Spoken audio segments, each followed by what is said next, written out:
right, shall we kick it off, Shane? Yes.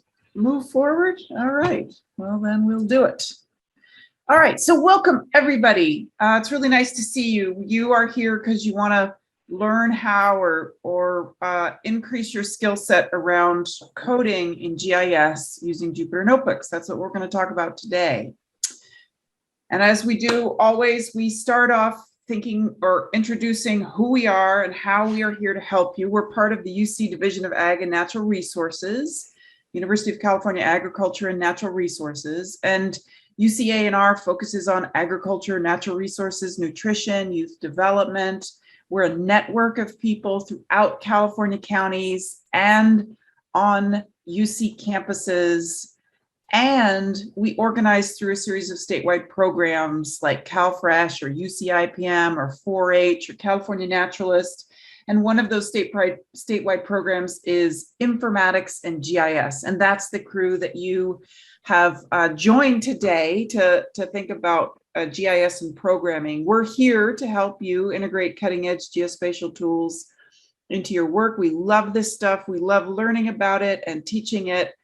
And it's always a thrill. Friday afternoons are always fun with IGIS. So welcome to UCANR and IGIS. This is who is here with you today. Myself, Maggie Kelly. I'm the director of the Informatics and GIS program.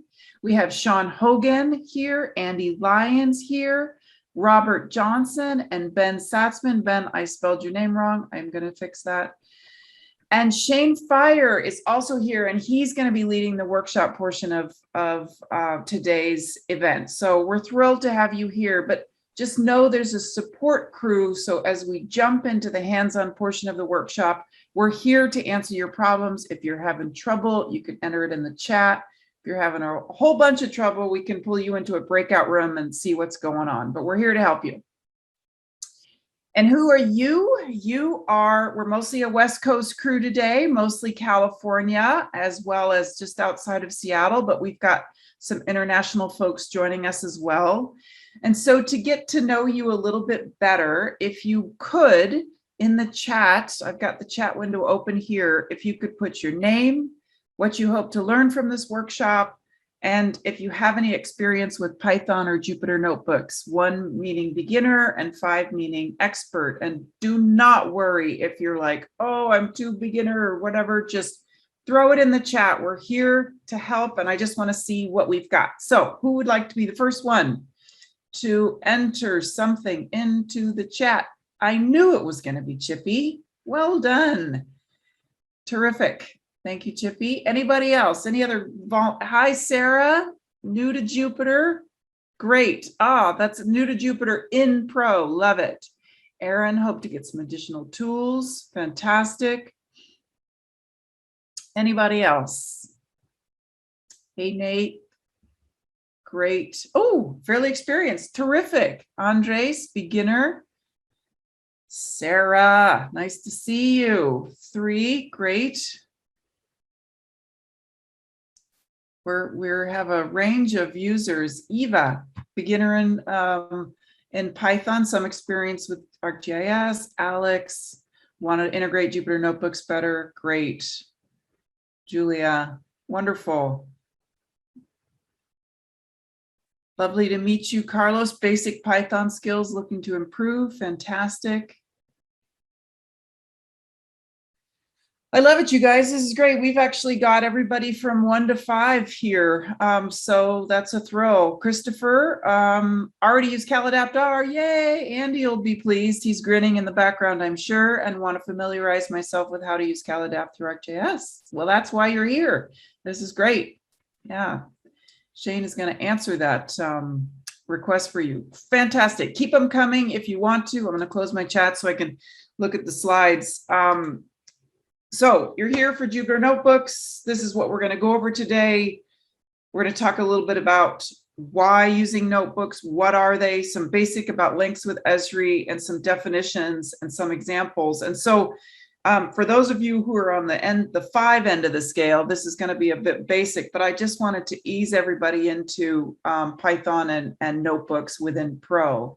The workshop, the hands-on part, is going to be quite ambitious. We're going to cover, Shane is going to cover Python basics and then explore ArcGIS Pro's user interface. We're going to look at the history function within Pro, which is my best friend sometimes. We're going to open and use a Jupyter Notebook, explore spatial data, and play around with this CalAdapt API as the kind of the core part of the workshop. So these notebooks are part of Esri's attempt to create bridges outside of the Esri software ecosystem. And so instead of thinking about Esri as just the desktop, just ArcGIS Pro, then they thought we've got to have this online entity called ArcGIS Online. But they're really conscious that they need to be moving outside of Esri. And an early one to do this was our bridge, so you can bridge to our stuff.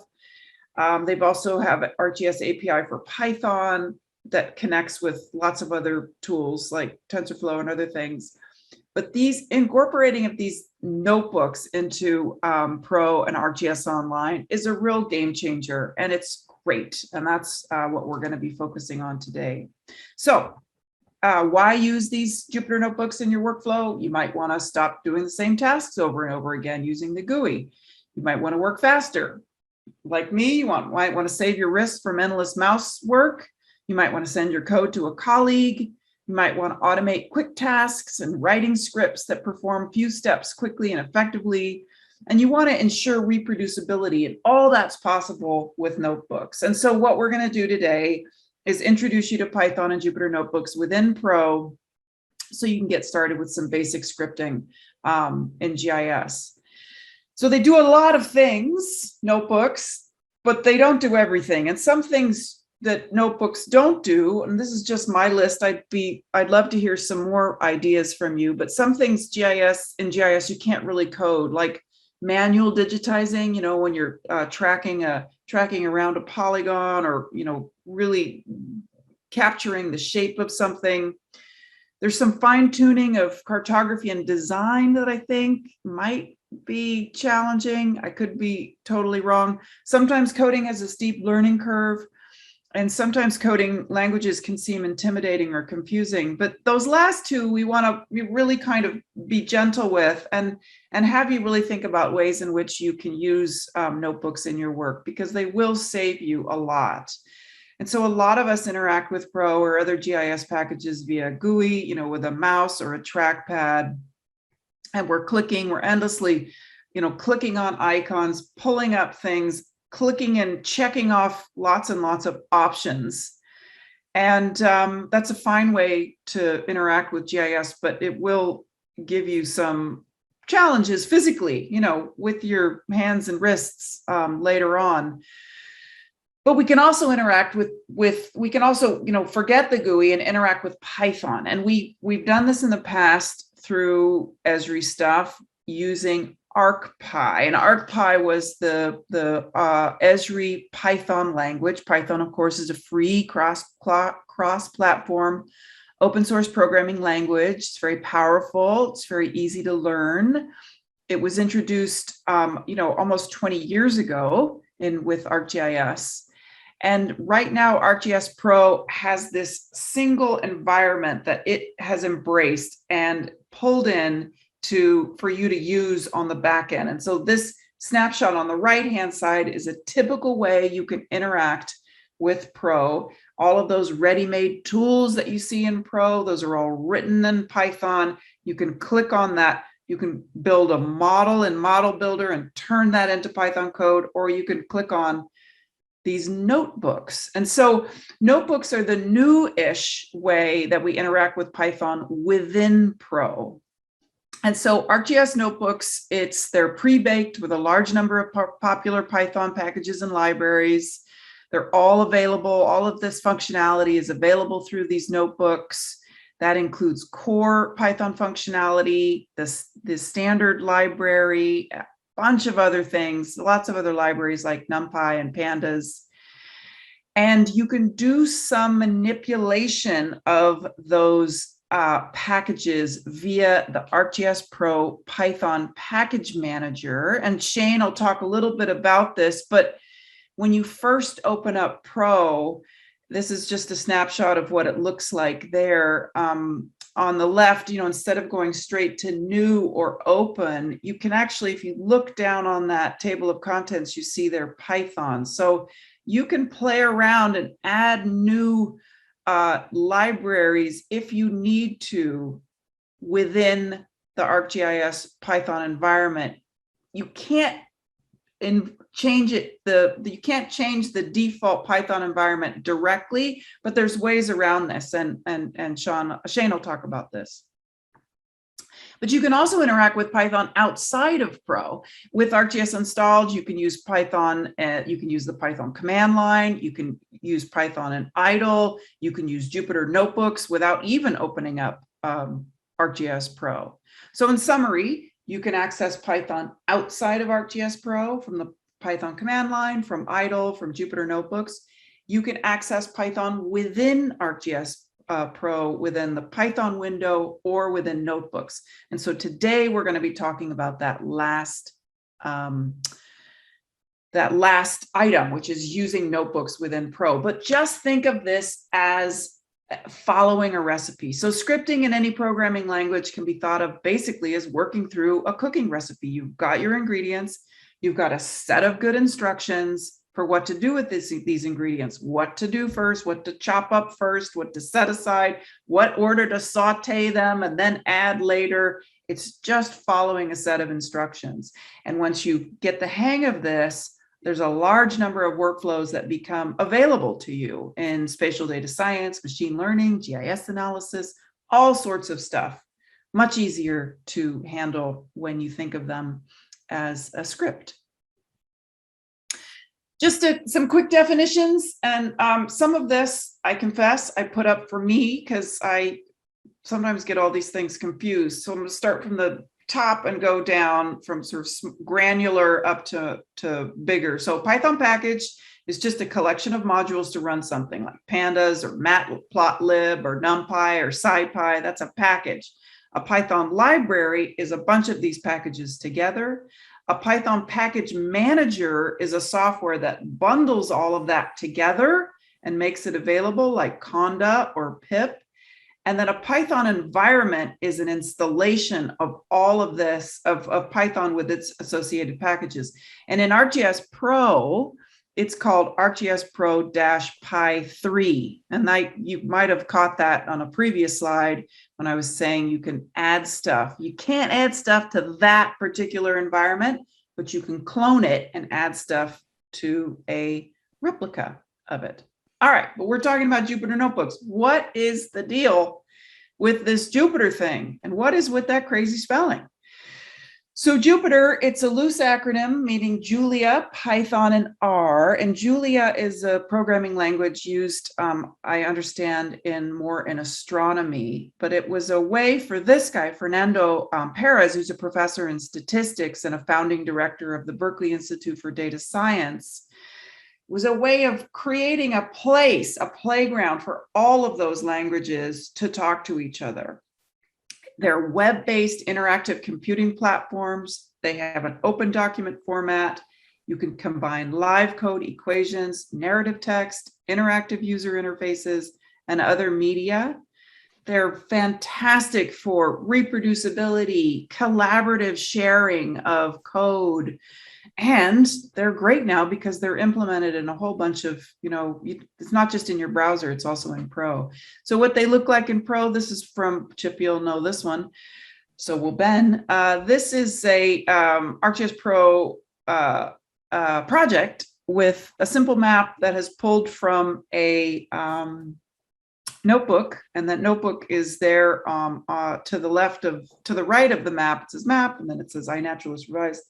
So the notebook itself looks like this. It's going to just open up next to your maps, and it's a bunch of cells. Within each cell is code, and Jupyter Notebook runs cell by cell. Shane's going to go through this, and that's nice because it's a better environment for debugging your code. But this is what it looks like. It just looks like a a typical Python window, except it's sort of bundled into these individual cells or tasks. What it looks like, that's what it looks like in ArcGIS Pro, and you're going to get deep into this in a moment. But the thing that blows my mind is that this is also available in ArcGIS Online. And so when you open your ArcGIS Online instance, you see there, instead of just home, gallery, map, scene, groups, content, organization, they snuck in notebook. So that's new, and that's pretty cool. So recently, Esri included notebook accessibility within ArcGIS Online, my exclamation point.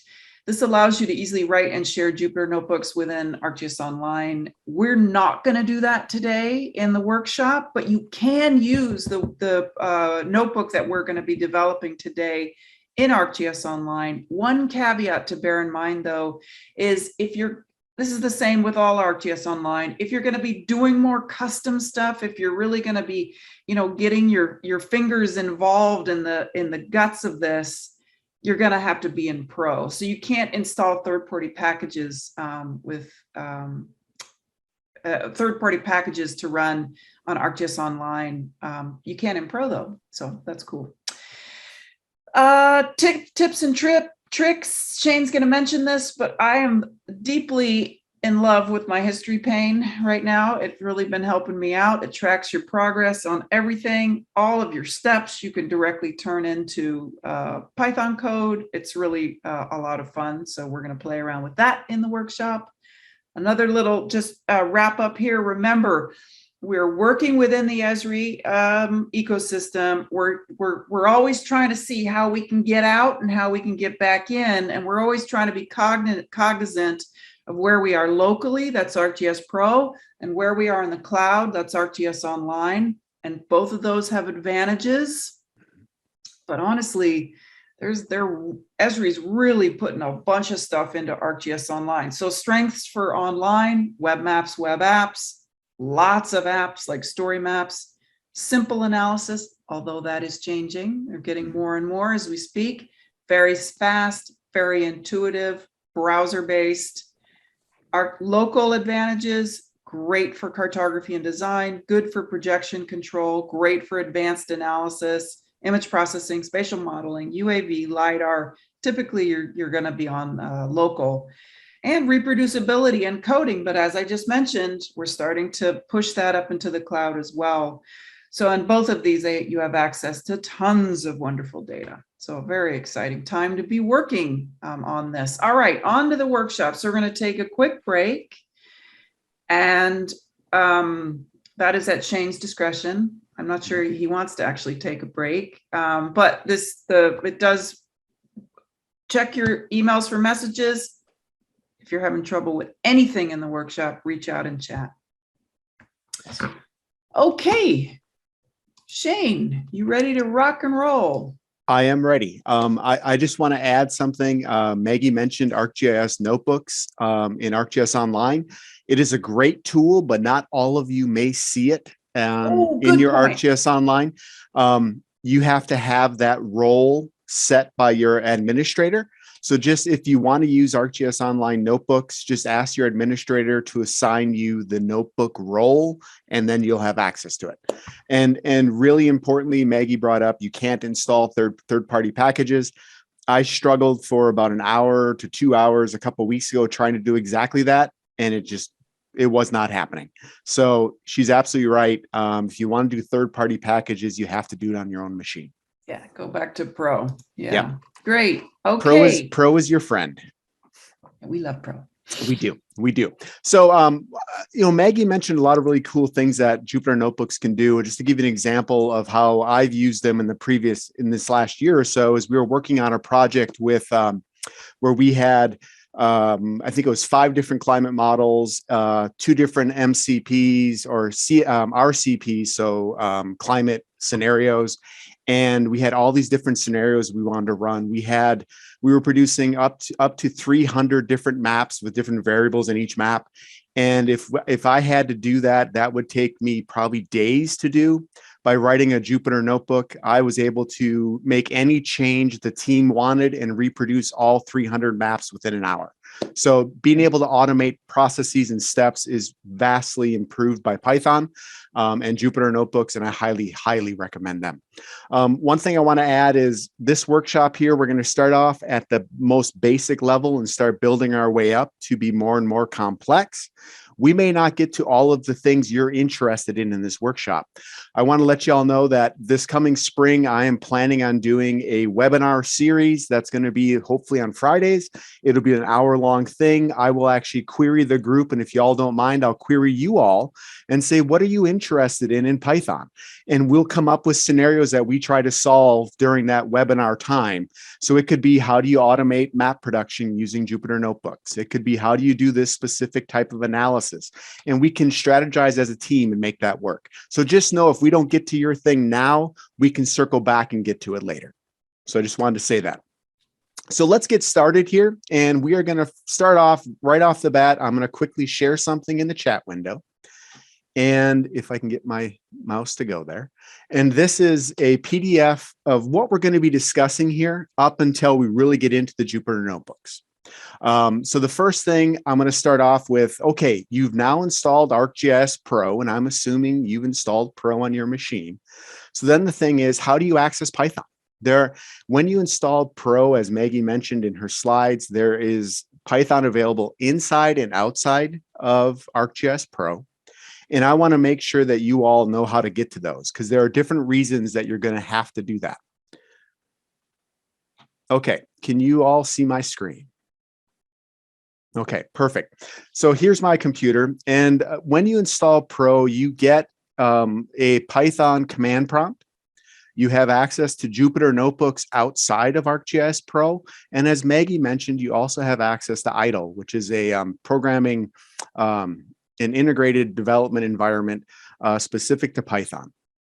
And how you open those is just from the start menu. So if I click on start menu and I come up here, and if I just start typing in Python, it shows me Python command prompt. If I click on that, what it's going to bring up is a command prompt window.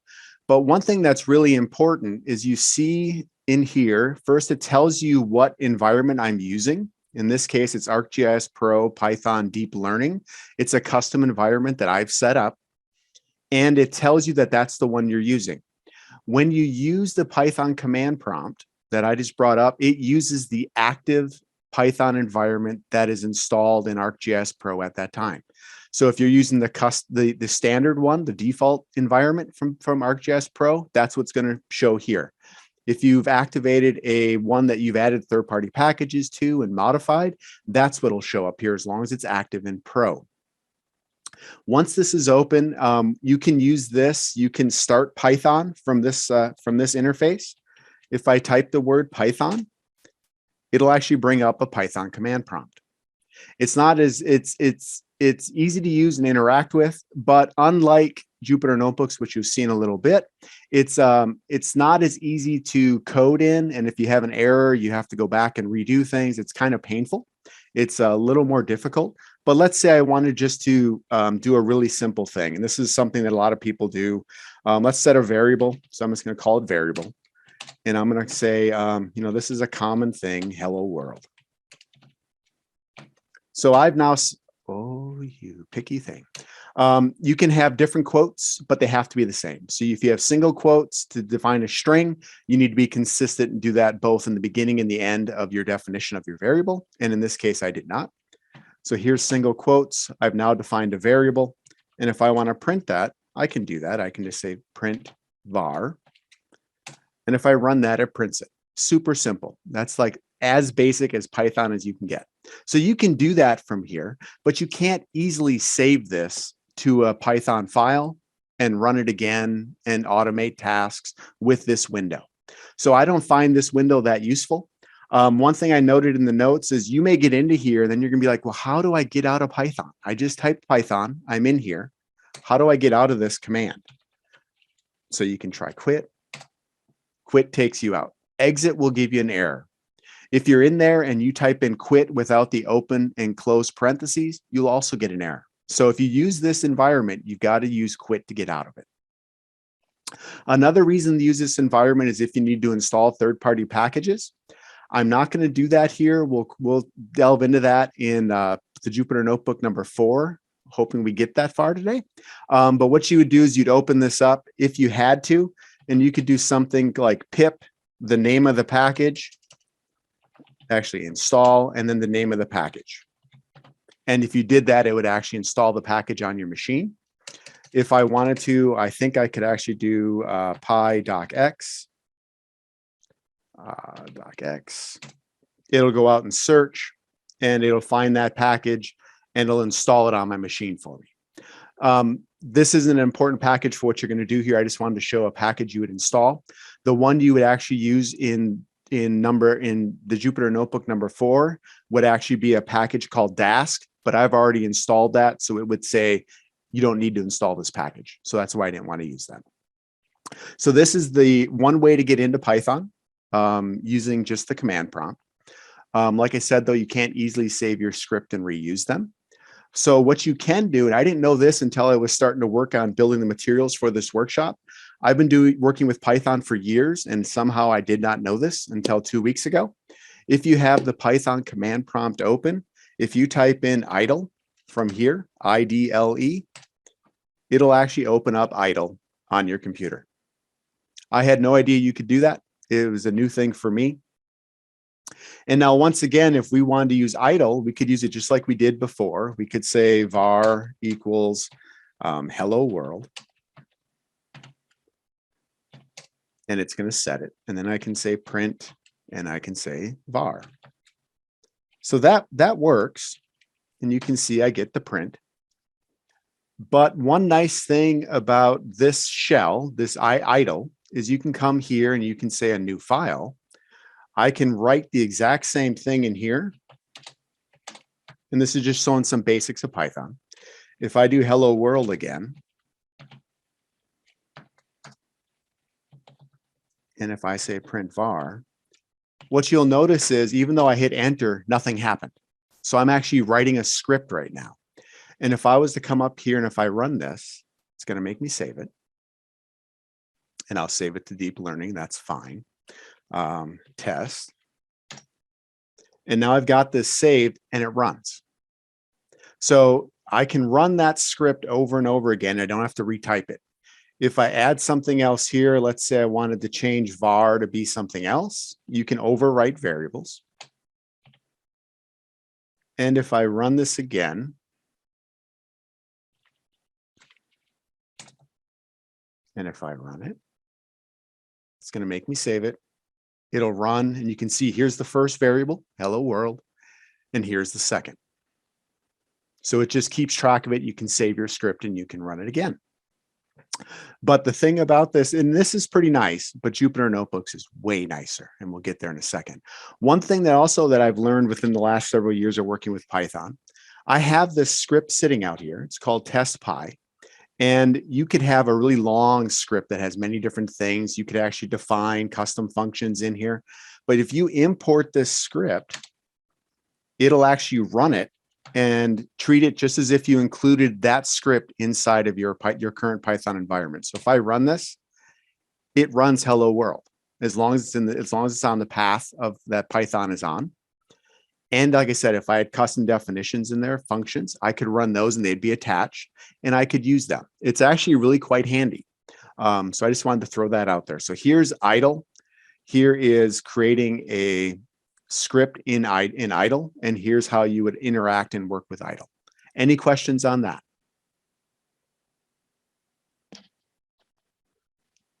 Hearing none, I'll then show you one more thing with Jupyter Notebooks. This is not inside of ArcGIS.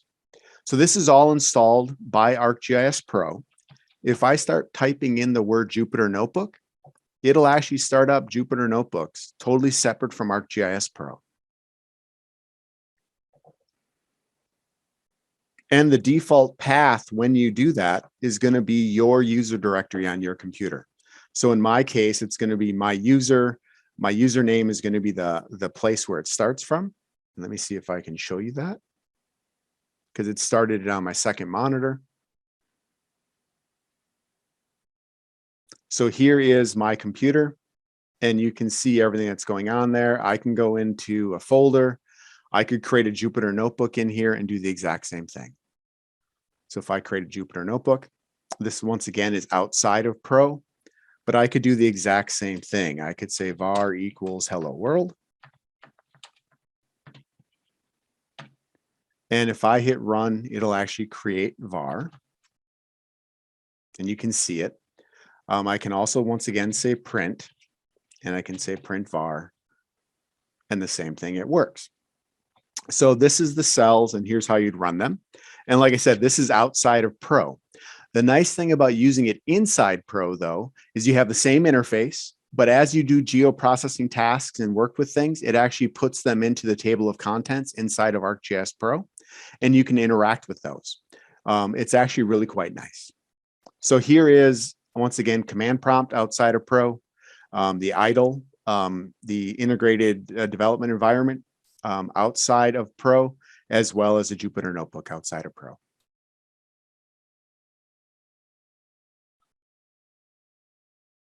Okay. And so then, let me see, something's missing. I'm just going to close this. It's not the best way to get out of Jupyter notebooks. And then I'm going to quit, and I'm going to shut that window down. So that's how you work with Python outside of Pro. Okay. Get over. So now the question becomes, so what about inside of ArcGIS? So let's open up ArcGIS. And right now I'm going to open up just a standard window just to show you what you can see. And then we'll go to the project package that you all should have received a link with, a link in the email that I sent earlier. There's a link in there for a project package.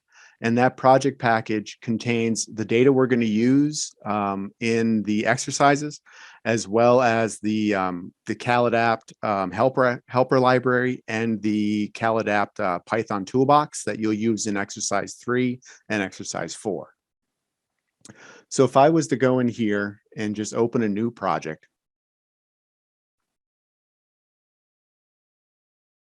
and I have an extremely wide screen. Can you all read this okay? Is that fine?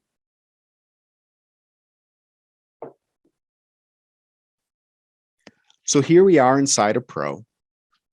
And if we look at the catalog pane, the one thing you'll notice right off the bat is you don't have anything, any notebooks. You don't see any references to notebooks on the right. You see maps, toolboxes, databases, styles, and so forth. You won't see any references to notebooks until you actually have one added to your project. There are 2 different ways to add notebooks to your project. The first one is if you go up to the Insert tab up on the ribbon to the upper left, you will see Insert, and then you'll see New Notebook or Add a Notebook.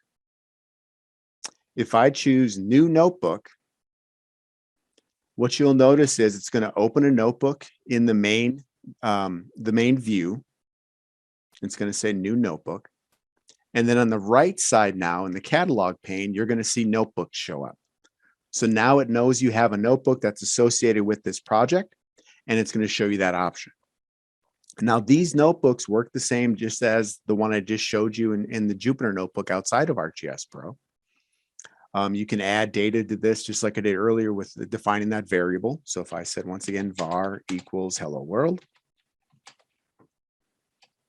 it works exactly the same. And if I run that, it defined the variable, and it's hello world. In Jupyter notebooks, you don't have to say print all the time. The last thing you call, in this case, I defined var. And if I just say var again and run it, it's going to print out that last variable. You don't have to tell it print. But if you have other things in that cell you want to print, you will have to say print before you get there. Okay. So when you have this is how you can go in and create a new one, and you can also add from the Insert tab. If you have notebooks in the catalog pane, which is on the right-hand side, you can also just click and say add from there, and you can also choose add new. You can get to it that way.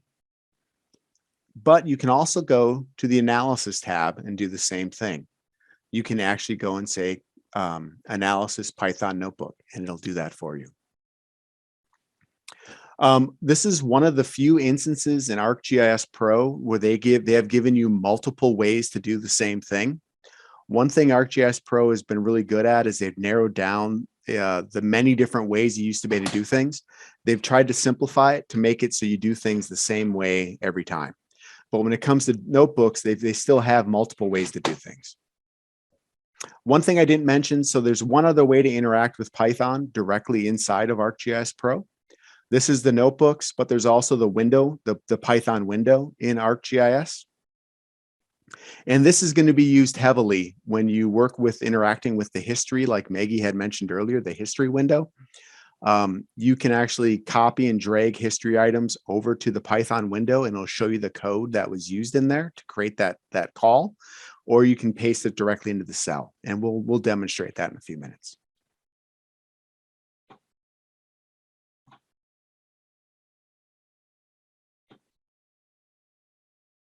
Okay, 1 second.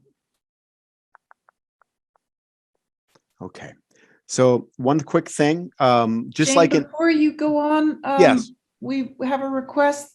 Could you zoom in a wee bit on your screen? Is that possible? let me see what I might be able to, let me try something, okay?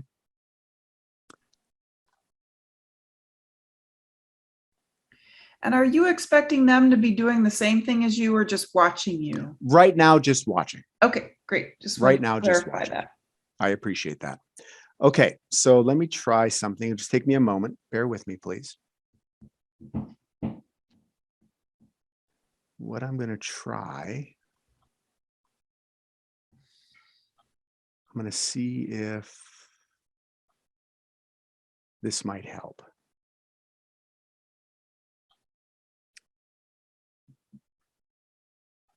Yeah, I know I'm going fast. I would not expect you to try to keep up with that. Okay, so if I do this, let me know if this helps.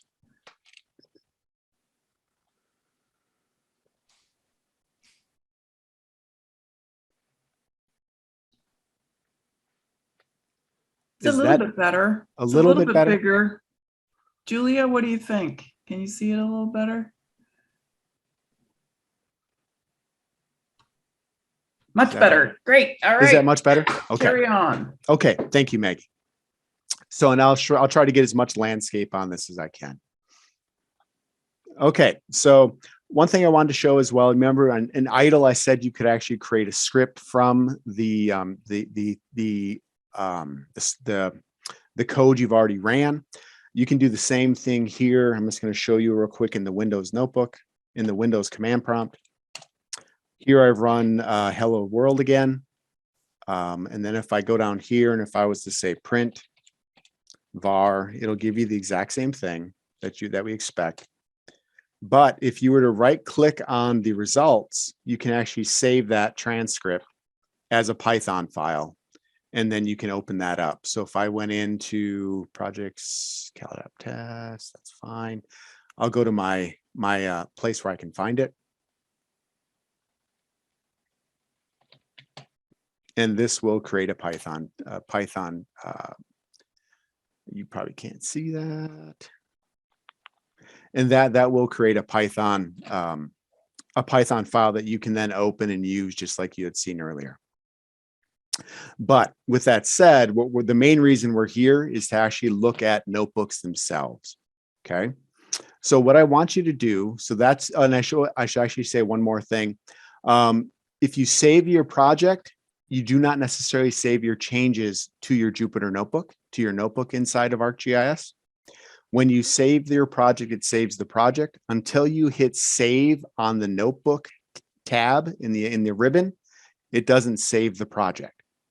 It doesn't save your notebook.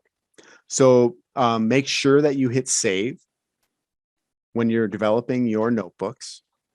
Also, if you want to use these as a script, separate from the Jupyter notebook, you can export it out as a Python file and it will do that for you. Also, if you wanted to share this, let's say on GitHub or in a website, you can actually export out your Jupyter notebook with its results as an HTML file. And you can get to those options just by going to Notebook And then, so that's the basic options on the notebook tab. This is very important to know. And then the other piece is actually on the notebook itself, there are a bunch of options. There are several that I use often. The first one is under view. I toggle line numbers. By default, line numbers are not turned on. So I go to view and I toggle line numbers so you can see, because if you had an error, it'll actually tell you in the error message what line you had the problem on. So in this case, it says I had a problem on line 1. If you had a script here, let's say it's 50 lines long, and all of a sudden you had an error on line 45, you want to be able to quickly get to line 45 and see what the problem is. So that's important, toggle line numbers. Also, I frequently use the insert commands, insert above, insert below, and I use the different options under cell. So I will often say run all or run all below. And then something that you hope you don't have to use, but sometimes you do. Let's say you ran a script or you developed a for loop or a while loop and that condition is never met. And you've created a loop that's going to be an infinite loop. It's just going to keep going. You may need to be able to stop your process. They give you this interrupt kernel. Sometimes that works, sometimes it doesn't. But you can also click on this little keyboard icon, and then it gives the full suite of different commands you can do with the Jupyter Notebook. And one that I frequently use is confirm and restart kernel and clear outputs. And once again, you will find the need for that, and that is going to be underneath this little keyboard icon. Okay. The only other thing, and it's really important with Jupyter Notebooks, or in this case, notebooks inside of ArcGIS, is you can have different types of cells. The two common cells that you use are code, which is what you see here, but then you can also have a cell called Markdown, which uses the Markdown language that's often used in GitHub and other interfaces. And you can create different headings by using this. And you will use this to document your code so you can draw people's attention to things. And you can also write HTML, CSS code in there to change colors, fonts, and all that to make it more obvious, for the code you're using. Okay. So now let's actually get into a little more detail. Let's actually get you all coding and get you taking the next steps. So what I'm going to do here is I'm going to switch my window. And I'm going to, I hope that you all have downloaded I hope you've all downloaded the project package. If you can see my screen, I have the project package. I downloaded this from the email I sent out to everyone. It's called ArcGIS Notebook Workshop with yesterday's date. If you double click on this, it'll actually start to open ArcGIS Pro. And what it's doing behind the hood, behind the scenes, is it's actually creating a project it's actually creating a project inside of your documents folder under ArcGIS packages. And it's going to unzip it and it's going to open it up in your ArcGIS Pro. So please give that a try.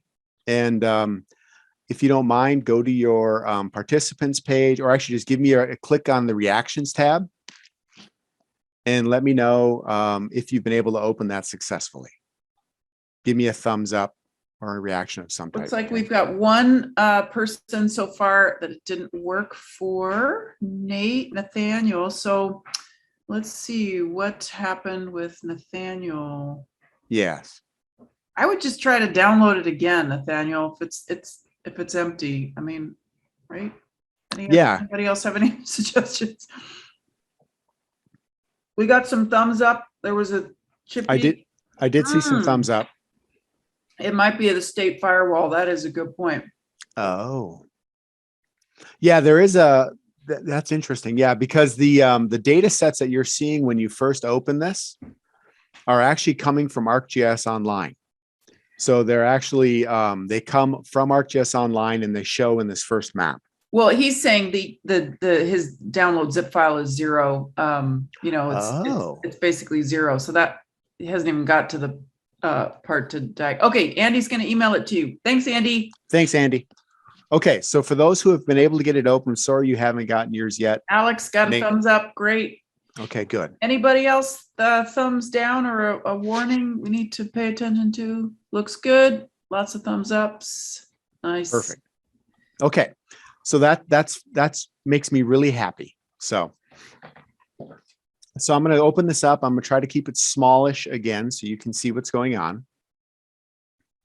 Can everyone see my screen? Looks good. Okay, perfect. So what you have here, just to get you situated on the data sets we're looking at, the first data set is a new data set that we're developing for A&R, where it shows where all of our academics and certain staff are around the state. And if you were to turn that on, it should draw. Interesting. Okay. Okay, we'll see what happens there. Then we also have RECs. These are research extension centers. We have several. We actually have 10 RECs around the state. And in this case, I'm showing one at the extreme northern part of the state and one at the extreme southern part of the state. And we'll use this layer when we do some climate analysis using the CalAdapt. And I wanted to get extremes so you all could see, you could see the extremes in more detail. So here you can see the upper one is the Intermountain Rec or Research Extension Center, and the southern one is for the Desert Rec, El Centro and up in Tule Lake. And then obviously we have a California counties layer. One second again, let me look at something. Ooh. Okay. Hey, Robert, pardon me, everyone, just for a second. Robert, could you please have a quick check and see what's going on with academic footprint? Yeah, it looks problematic. Yes. One second, everyone. This is an example of Murphy's Law. If something will go wrong, if something's going to go wrong, it will. So while Robert's looking at that, I'm going to continue and just we'll work through the basic notebook. So if you go up here and you go to notebooks, open it up, you will see 4 notebooks numbered 1 through 4. So what we're going to do right now is we're going to open up notebook number 1 called Python Basics.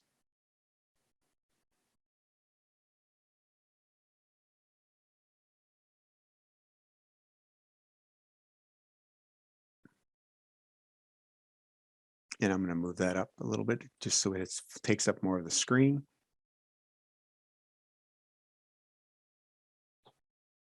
Oh my goodness. There you go. So now you can see the notebook itself. And we're just going to slowly work through this. So this is good. The main goal for this workshop is for especially those people who haven't worked with Python before. I tried to think about what are things I commonly use when I'm doing Python programming. So there are some basics like how do you make integers? How do you set variables in different data types in Python? So how do you create integers? How do you create floating data types? And how do you create strings? Then I tried to think about, okay, well, we'd be able to create those. How do we concatenate and merge those together? How do we iterate over things? So how do we let's say you had a list of 10 items. How do you go one by one through it and do things to it? And then also, how do you do like more conditional statements? If then, so if this variable equals something, do this. If it doesn't equal that, do something else. So how do you do conditional programming? And then also, how do you get input from the user? And how do you make your own functions? So those are key things we're going to work through on this Jupyter Notebook. So as we move down, and I've tried to describe what we're going to be working on. So let's go down right off the bat and just do defining variables. So feel free to modify this. Obviously, I built this, so I put what my name is. And you can go in, and if you go into a cell, you could type your name in here. And if you run that cell, it's actually going to give you a result. It's going to say what your variable is. I mean, what your name is, if you put it in there. And you can play with that. One thing I mentioned before is if you get your quotes out of sync, so a single quote on one side, double quote on the other, it's going to give you an error, and it'll tell you have an error. And in this case, if I was to make it both double quotes, it won't error. It'll work. It'll work exactly the same. One thing important about strings in Python is try to note / versus backslashes. Python has reserved escape characters built into it. So path names in Windows, for instance, will cause a problem. And I just want to show you this real quick. So let's just say we had a path and it was going to be C. This is a common path you'll see in Windows. That's going to give you an error because this is an escape character. So it actually it basically tells it to end that, it tells it to leave the string, and then you're not really closing that string out. That's the best way I can explain it. However, if you type an R in front of it, it makes it a raw string. And oh, they've taken that out. That used to work. I've used that a lot, but apparently it's not working right now. I've noticed that since within the last week or so inside of Pro, that doesn't work. You can't use R to actually use the raw string anymore. So that's something for the IGIS team. When I told you all to use R to do your paths, if you use Windows, that's stopped working. It's being depreciated. And also, I just noticed that it has almost been an hour. So before we really get into this sheet too much, I would like to give you all 5 minutes of break time, just so you can take a few minutes, stretch, step away from your computers for a little bit. Is that okay? Yeah, good idea. So back at what time? Let's come back at 2:05. 2:05. Okay, Great. and All stretch right. and see you in a few minutes. See you in a few. Hey Shane, the issue with that home locations data set, it is pointing to the wrong path. So you're gonna have to repair that, and probably it would be best just to kind of walk everybody through that when we get to the next notebook, I think. Okay. So what is it? How's it pointing to the wrong path route? I don't know how it happened, but somehow it's pointing to the first, because that feature server has like 7 items in it, and it should be pointing to number 4, and it's pointing to 0, which is a polygon layer, I believe, even though it still thinks it's a point layer, and so that's why it's breaking. Okay. So yeah, if you go in and just set the data source again, it'll fix that. Oh, so they'll have to search for it though. Yep. Can they hit that outside of our organization? Well, they should hopefully all be in our organization, or they won't be able to access this data anyway. Well, this data is public right now. Is it public? Okay. Yeah, this is a public layer. That's a good question. Okay, let me have a look at that. Yeah, they won't be able necessarily to find it. I mean, if they look in ArcGIS Online and search for the name, they'll probably be able to find it. Okay. Since it's a public data set. And I can't imagine there's too many data sets called academic footprint home locations. Yeah, I can't picture that either. So it should be this. It should be academic footprint final. But final's not the one, because it's a view. Yeah, it was pointing to the right feature server, just not to the right item in there. Really? Yeah, Okay. I'm not sure how that happened. Yeah, see, this one is still pointing to 0. Yeah. Oh, really? Yeah. Oh, yeah, because this is the non-programmatic version. Yeah, and this is a view. So okay, that's what it was.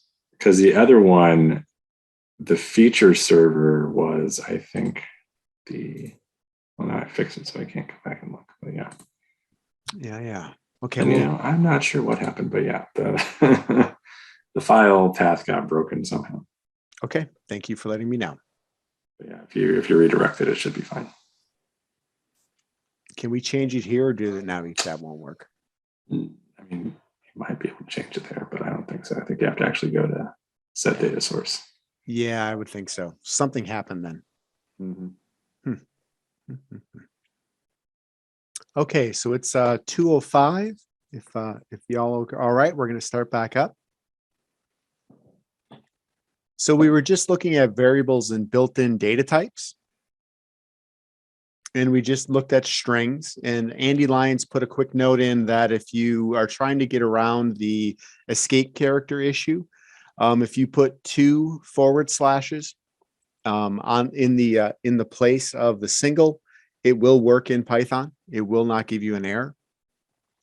So let's move on. We're going to now move down to working with numbers and working with logical Boolean statements.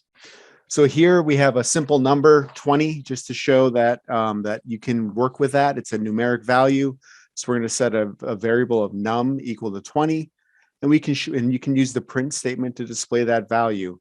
But then you can do basic math, and in this case, we can multiply 20 times 2, and what you'll see is the output is going to be 40, exactly what you'd expect.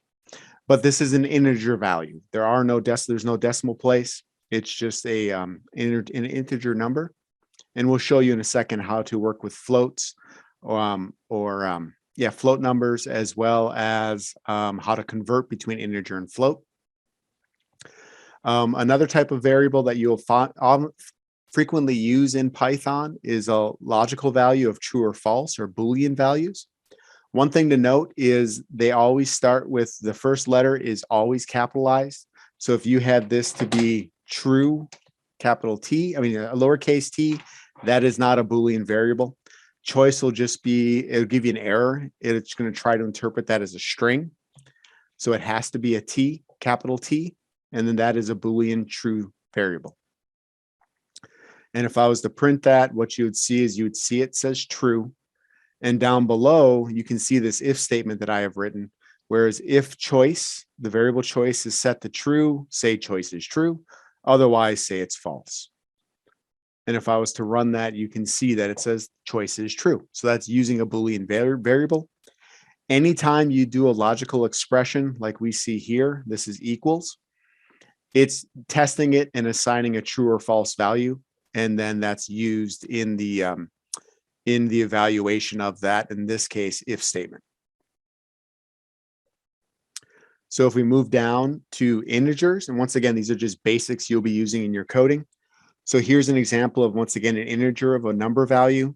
We're going to print that, and then we're going to have Python tell us what type of variable that is, or what type of data type.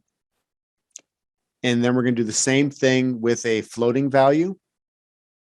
And then down below that, we're going to convert the floating value of num1, which is 5.1. We're going to convert that to an integer. And then we're going to show what that looks like. So what you see in the first example is 10 is an integer. This is what you'd expect. Num1 is 5.1. It is a float. And when you run the int command, it converts num1 5.1 to an integer value of 5. But when it does that, it just truncates off everything. It truncates off the decimal and only gives you the whole number. And then when you have floats, in a very similar way, so here is a float number because you defined it that way. You defined it as 10.0. And if you run this piece of code, you'll see that 10.0 is a float. And once again, num1 of 5, that's an integer. If you look at that, it is 5 is an integer type. And if I convert it to a float by the command float, or the method float, it'll actually give me a floating variable of 5.0. This is something you'll often end up doing. You'll find yourself converting numbers between integers and floats, but also to strings as well, depending what you're trying to do with it. Up above, I mentioned strings. Here we have 2 strings, the exact same thing. The only difference is we're using single quotes versus double quotes. And as far as Python is concerned, they're the same thing. You just can't mix and match single and double quotes in the same line. Otherwise, they're the same as far as Python's concerned. One thing you'll often find a need to do when you're dealing with Python is concatenating things together or joining things together. There are many methods to do that. Here we're going to show two, and we're going to show a pitfall of using one of them.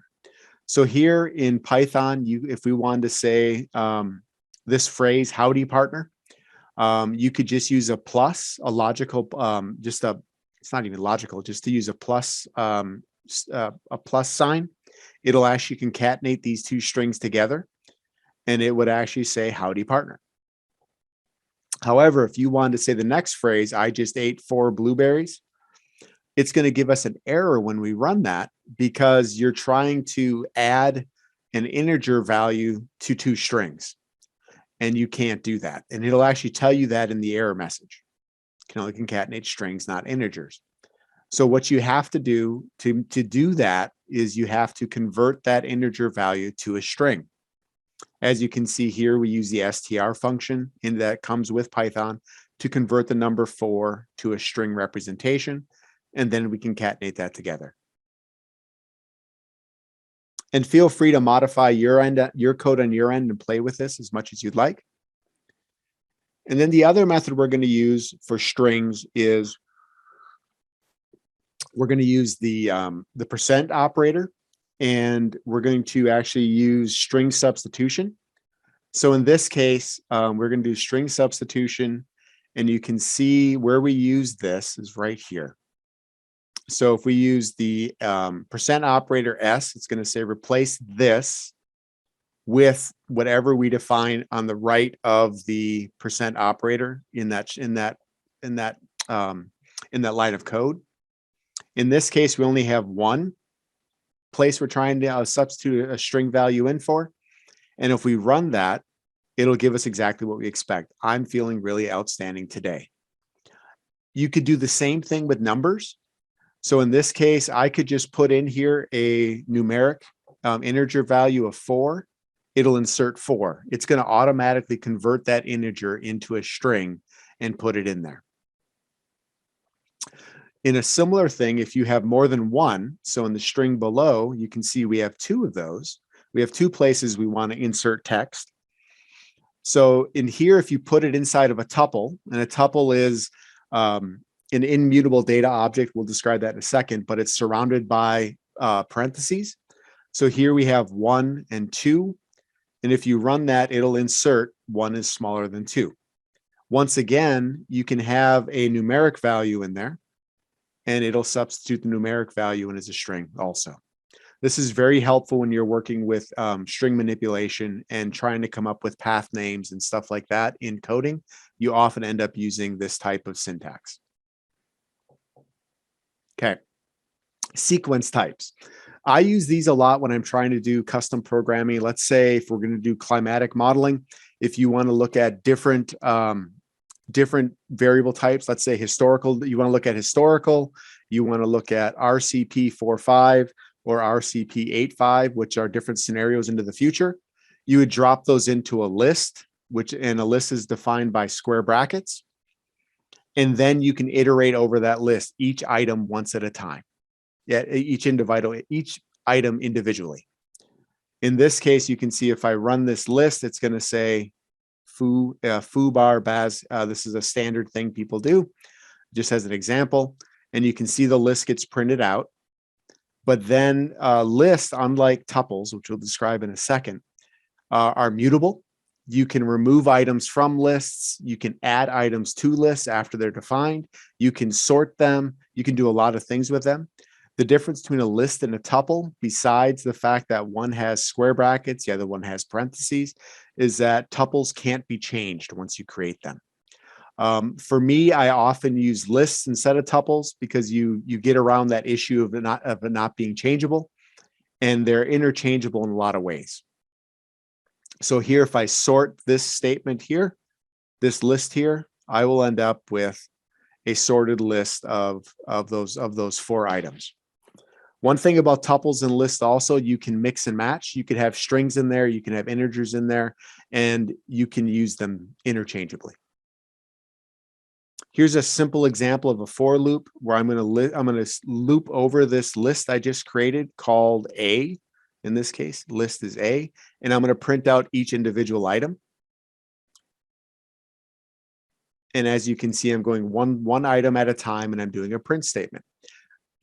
For loops are commonly used in programming, especially when you're trying to iterate over things and do multiple things a certain number of times. In this case, a sequence of 4. So this is commonly used. I also wanted to point out that you don't have to necessarily loop over them, each item. You can also do something in Python called slicing, which allows you to pull up individual items out of your list. So in this case, I'm saying, give me the first item in the list, which is bar. This one, I'm saying, give me the last item in the list, which is QUX. This one, I'm saying, give me the first and the second. And you can see that right here. And then this one, I'm saying, give me the first and the second. No, this one's saying, give me the first, skip the next, and give me the next one. So it's going to give me the first and the third. So there's different ways to get items out of your lists. And that's called slicing. I don't use this as often, but it's important for y'all to know about it. Feel free to play with this and see how this works. You'll be using this a lot in programming. And then tuples, like I said, you can create those very similar to lists. The real difference here is that you cannot change them once they're created. So I've created it. I'm able to slice it the same, just like we did up above. And I'm able to loop over it, just like I did up above, but I can't sort it, nor can I remove things from it. Okay, any questions on integers and tuples?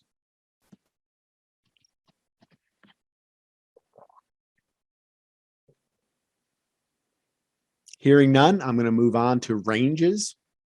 And here is an example of if you have a sequence or iterators and you want to do things a certain number of times, that's where you would set something like a range. So in this case, I'm going to quickly just create a range, and you can define a range in 3 different ways. We're going to do a for loop. And in this case, we're going to do a for loop, and it's going to be 10 times from 0 to 9. One thing to note about Python, especially when you deal with ranges, is that Python is 0 based. So when you start counting, Python always starts at 0, not at 1. So if I say do a range of 10, it's going to go up to, but not including 10. So it's going to go from 0 to 9, stopping at 10. That's why you see here 0 through 9. Similarly, if I go here now and notice up here, I also only said give it, this is the stop value. I want to stop at 10. If I go in and I say range, I want to start at 1. And here I'm going to say stop at 11 because that's where I don't want that number to show up. I don't want to see 11. And I run this, I'm going to get a sequence from 1 through 10.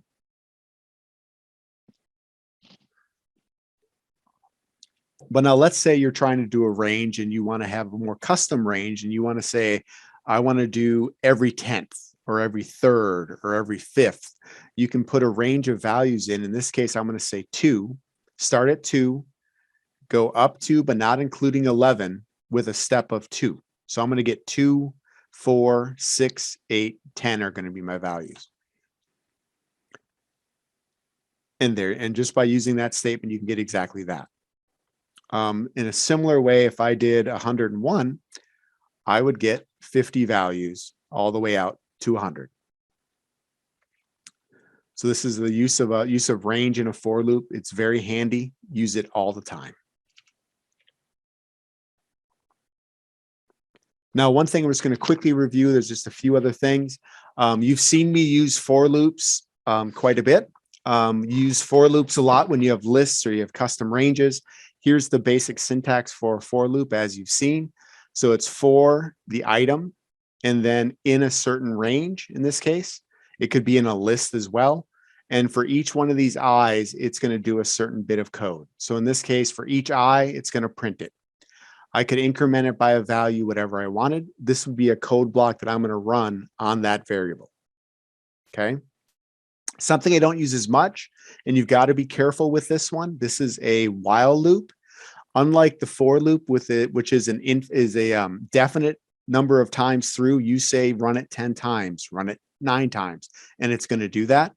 The while loop doesn't do that. If you don't ever hit that condition that you say, like in this case, X is run it as long as X is less than 10. If you never get beyond 10, it's just going to keep running until it just stops.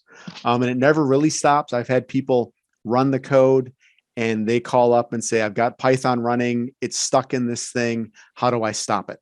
I used to have a friend of mine who referred to that as a racehorse. When you create a loop that never ends, if you did that here, it would just stick in this cell and never move beyond. But in this case, it's going to do it until X is greater than 10. So here you see 0 through 9. I don't use whiles as much, but if you need to be able to check on something and say, do this as long as you're less than a certain value, then use a while. That brings us to conditional. These are used a lot. I use these a lot in my programming. There's the standard if. There's an if statement. So if I is equal to 5, do this. And if you don't say that, it's just going to do a standard thing. So here I'm just going to print I. So here it's 0. It gets to 5. It says, hey, you reached 5. And then it continues all the way to 9. One thing though I want to point out is that one common mistake people use when they use an if statement and they're trying to test for something being equals is they'll say I equals 5. In math, that makes sense, right? But when you're dealing with Python and other programming languages, if you say I equals 5 in that way, you're assigning I to equal 5. You're not testing the logical test of, is it actually 5? So to do that, you have to have equals equals. And that's a common thing that common error people make is not having 2 equal signs. Also in this case, you'll notice because I didn't have an else statement, it gave you 5 and then it gave you 5 again because I said print this if it's 5 and then I still said print below it. If I wanted to fix that, I would do an else statement like below. Now I say if it's 5, say I've reached it. And then otherwise, and then it doesn't print it again, then it just continues from there. So you don't get that duplication. So that's an if and an else. And if you want to have multiple tests, you can have an elif. So you can have an if equals 5, print this. Also, if it else it equals this, do this other piece. And then if it doesn't meet any of those expressions, just print the standard piece, which you see here as reach the number. In this case, we get 0 through 4, then we have 5, the best number, and 6, the second best, as I told to do here. So just keep in mind that you have the ability to conditionally choose what you want to do, depending on logical statements. And I believe, yes, I put a link up here to a list of different operators you can use to test for logical, to make your logical comparisons. Because there are way more than just equals and in, greater than, and less than. Now here's something that's a little more in depth, and I just wanted to touch on it. I use custom functions all the time. A custom function is actually defined by using the word def. So you're defining your function. In this case, it's called list product. And I'm going to push in a list. By default, my multiplier is going to be 1. If you want to have a default value, you set your argument and you give it an equal sign and give it a value. And then if nothing is passed in to that argument, it will assume 1. So in this case, I'm going to produce the product of these numbers, and I'm going to return that to the user. So when you create a custom function, you define it, you load it into the program, and now it becomes like any other object in Python, any other module or function that you can run. So here I have a list 1, 2, 3, and 4, and I'm going to pass that into my new custom function. And the first time, I'm not going to put an argument in for multiplier. I'm just going to keep it at 1. The second time, I'm going to put an argument of 10. So every one of these values is going to be multiplied by 10. So here's the result. So the first time in, it says your total list is 10. The second time, because I told it to multiply each value, it did that, added it together, and I got 100. So that's a custom function that's not part of Python, but you can write that. So pretty much if you can think of it, you can create a function to do it. That's part of the strength of Python itself. The last piece, if you've gotten this far and hopefully you've been able to follow along, is getting user input. Often you may want to be able to prompt someone to give you more information that you want. So in this case, we're going to do something called an input statement. So you can see input, and it's going to ask the prompt, the question you're going to ask. So if I run this cell, it's going to ask me, where do I live? So in this case, I'm going to say Hopland. That's where I live. And it then uses that information and actually prints out, you said this. So is this what you said, Hopland? Yes. How old am I? It's going to ask that. You can use any age you want. 48, it tells me how old I am because it's just going to use the input I gave it and use it in the prompt. One thing you'll notice though is that when I look at the type of the age that I just typed in, even though I typed a number in, it's a string. So whatever you bring in from an input value, it gets treated as a string. So if you want to use that value anywhere else, you're going to have to convert that into an integer or a floating point value so you can use it. So in this case, if I put my age in again, it's going to now convert it because of this int statement. It's going to convert it into an integer value of the age. Okay. So these are all the basics I use in Python programming, and I use these, each one, almost every one of these things every day I'm doing Python programming. I thought it was important to show you these and give you examples. So as you're using Python into on your own projects, you have a quick reference to see how those things work. Okay, any questions on the basics? Okay, so I'm going to hit save on this. And until I hit the save in the notebook, none of these cells have been saved. The results aren't there until I hit save. But now this notebook is saved the way it is. We are now going to shift gears, and now we're going to go into using Jupyter Notebooks to do spatial analysis in ArcGIS. So let's open up Jupyter Notebook number 2. And I know it says first notebook. It should say first GIS notebook, but I didn't think about that till 5 minutes ago. So here it is. But we have to change one data set because as we noticed earlier, the one data set wasn't coming over.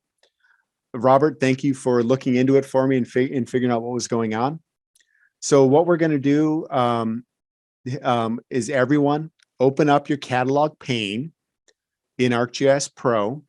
So if it's not open, go view, go to catalog pane, and it'll open up on the right side of the screen. It's going to open up. It's going to show you this view first, which is it's going to be your project view. If you click on portal, then go to the second from last icon of just the cloud, which is ArcGIS Online. And you're going to type in academic footprint home locations.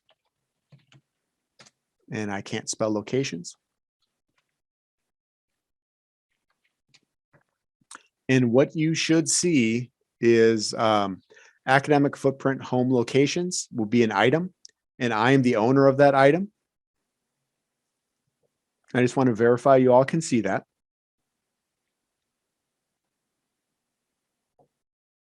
And then what you're going to do once you see that, not the one that says final, but the one that just says home locations. Thank you, Maggie, for putting that in the chat window. Right click on it and say add to current map. And it's going to come over and it's going to show you points throughout the state. And then what I would do is then come up here and we're going to change the name. So the script is ready to go. And we're going to go properties. Sorry to make you have to do this. And go here and type in academic footprint.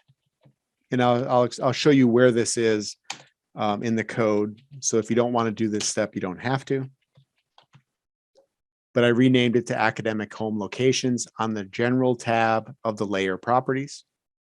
And now you can see that. I'm going to hit save. And now we're going to go to the script. Okay. So what we have here, I'm going to unpin this so it's out of the way. So in this one, what we're going to do is we are going to use this location data set. The main goal of this script is we're going to take these locations. We're going to assign a county to each location that they're there. And it only looks like there's probably 50 locations, but there's actually closer to 600 to 700 locations because there's more than one person at each one. We are going to assign counties to each one by doing an intersect in ArcGIS. We're then going to calculate a summary statistic on that resultant data set. And then we're going to do a graph in ArcGIS Pro so you can see how to do a graph. And then we're going to use the Python for ArcGIS API to actually create a spatial enabled data frame in Pandas. We're going to do the same steps in Pandas. And then we're going to produce a graph in Pandas. So now we're going to get into using ArcGIS and using a third-party Python package to work with those results. And we're going to use not only the spatial data, but we can also use that same technology to work with the tabular data as well. Okay, so we're going to go through those steps. So the first thing, we are going to go in here. And if you were to go to Analysis, Tools, and we are going to do a intersect. And we're going to do choose intersect for your geoprocessing tool. And for our input features, we are going to use the academic footprint home locations. We're going to use California counties. And then we're going to keep the defaults after that. And keep in mind that both these data sets we're using here are coming off of ArcGIS Online. We haven't had to move them to our computer to do this analysis. And when I hit run on this,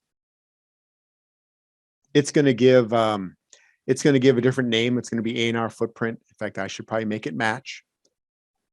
ANR footprint. ANR footprint intersect. If I want to stick with what I have in the notes. And one thing you'll notice about Pro is it puts it inside of the default project geodatabase. By default, it puts it in your project geodatabase. If I run that, it's going to create that new layer. That new layer is automatically going to get added to your map. And now if you open that up, what you're going to see is you're going to have each person, each academic and community education specialist in California in cooperative extension and ANR. And you're going to have each one will now have a county assigned to them. In this case, what I'm seeing on the screen are those people in Imperial County.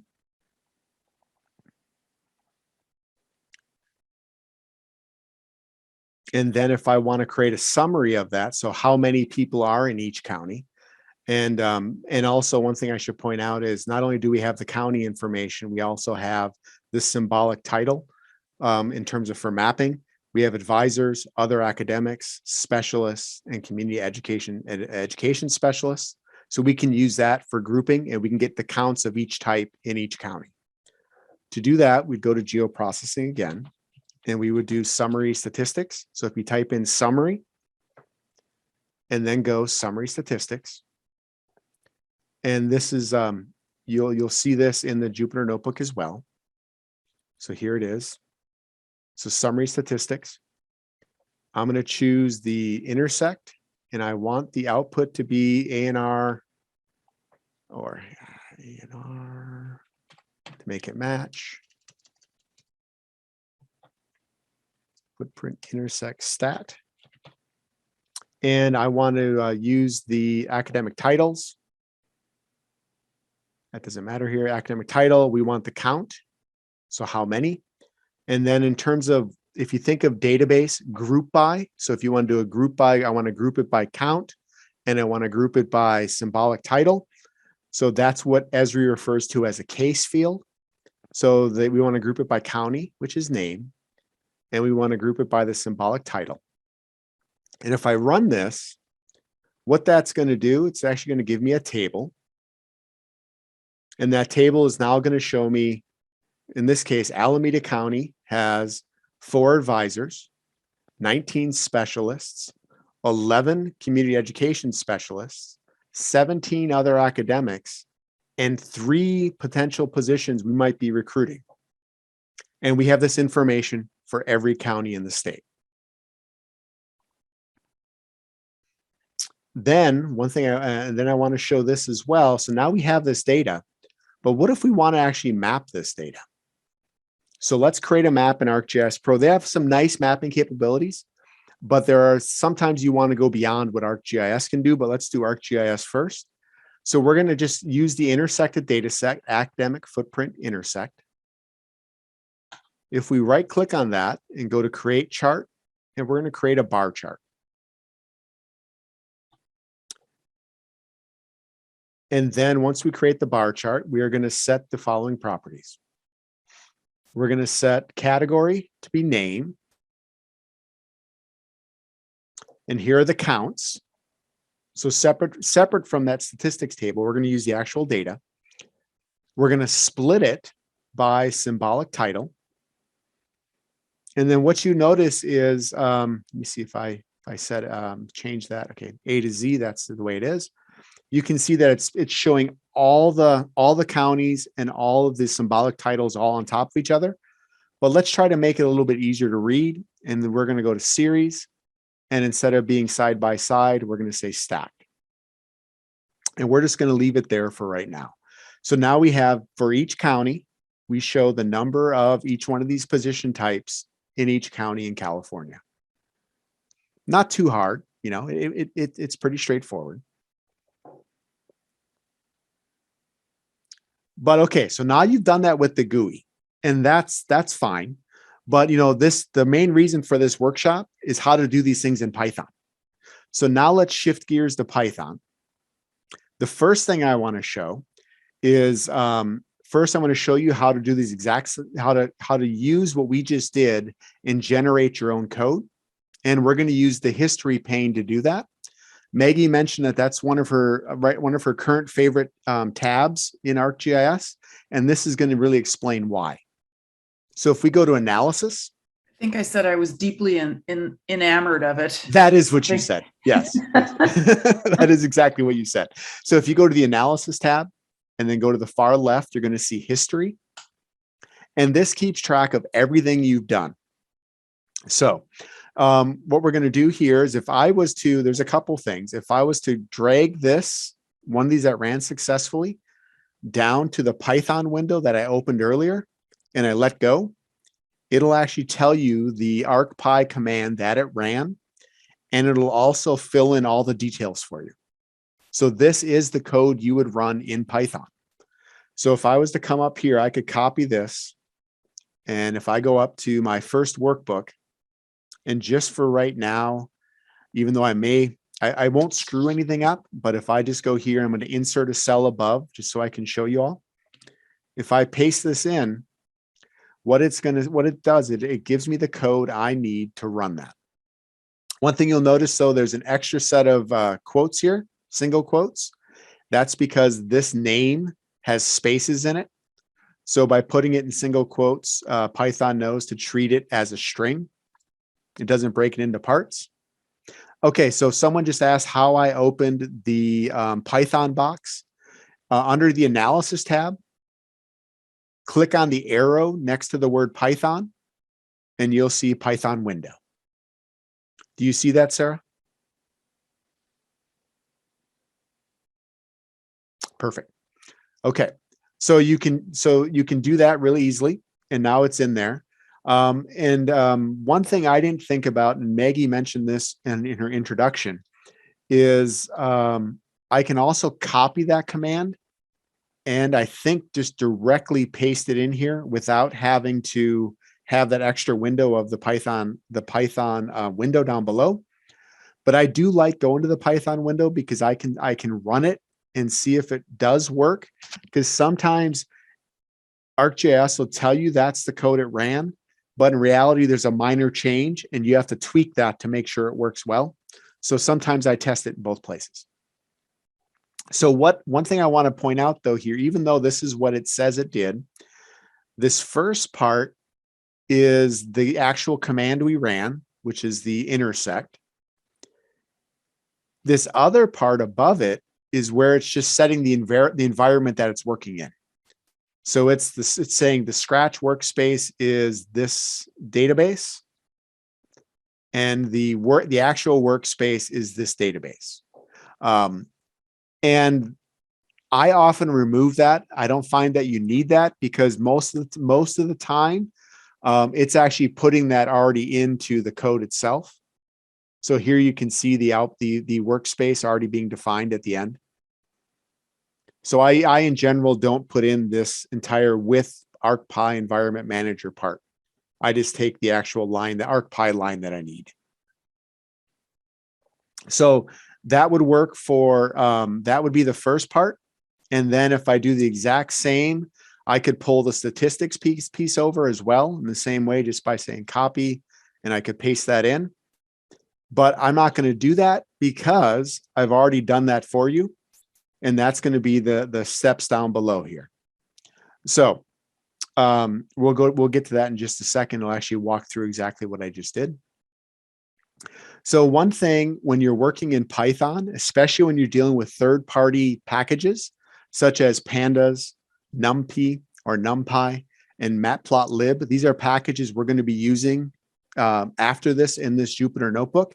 You have to import them into Python. It's like in R where you have to define the library and actually tell R to use a library of certain type, let's say library raster or something like that.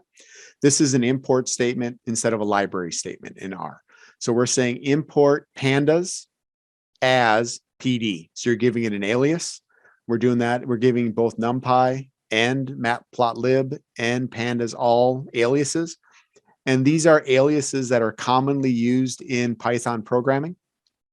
We're also bringing in ArcPy just in case it's not there. But because we're inside the ArcGIS environment right now, ArcPy is already loaded, but I tend to load it anyways just to be safe.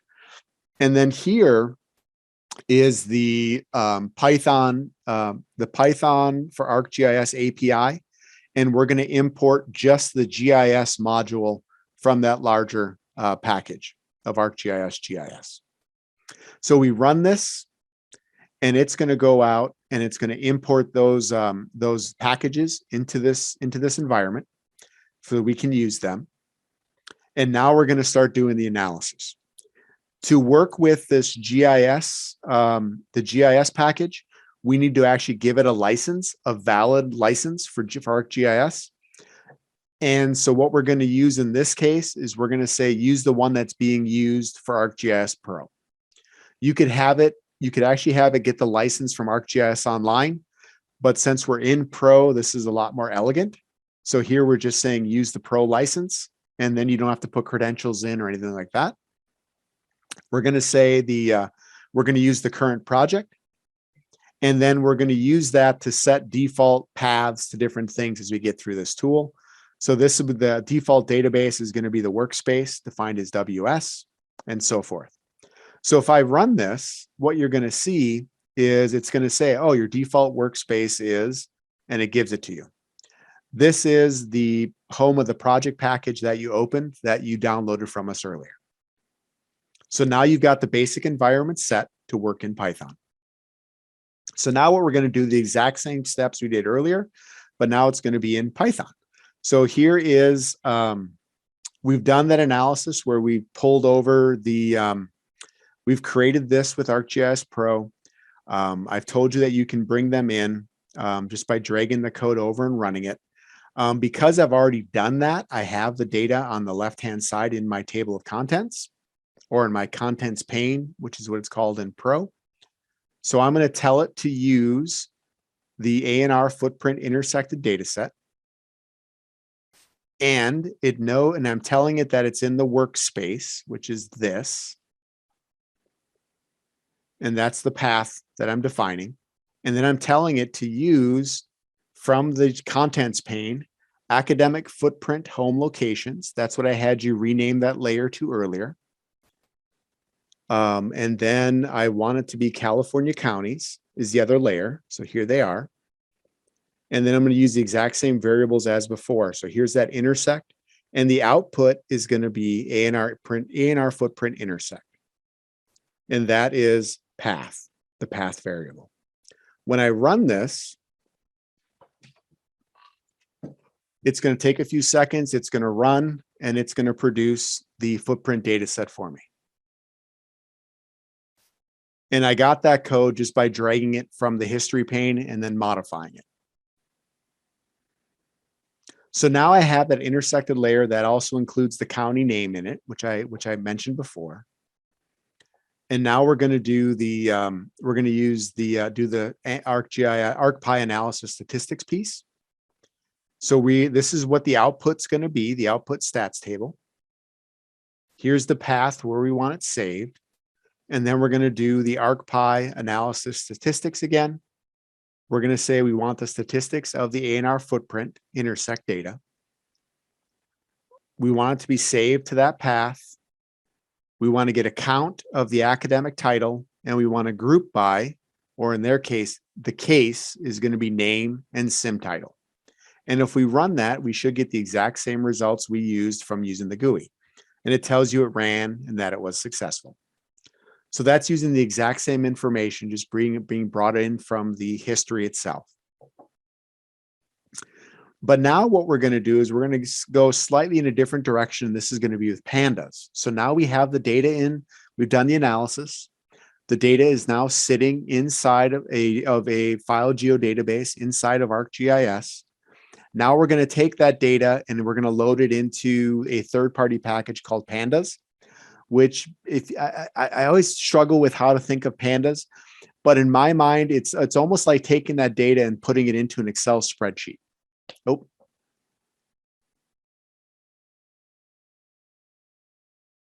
Okay, I see that when you run cells in the new notebook, the cell count is in the 40s.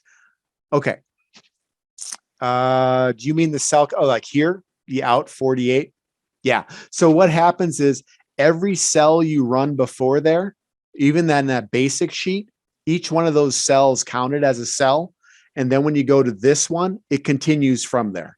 So even though you haven't run 40 cells in this specific notebook, in your session of ArcGIS Pro today, you've run 40 cells.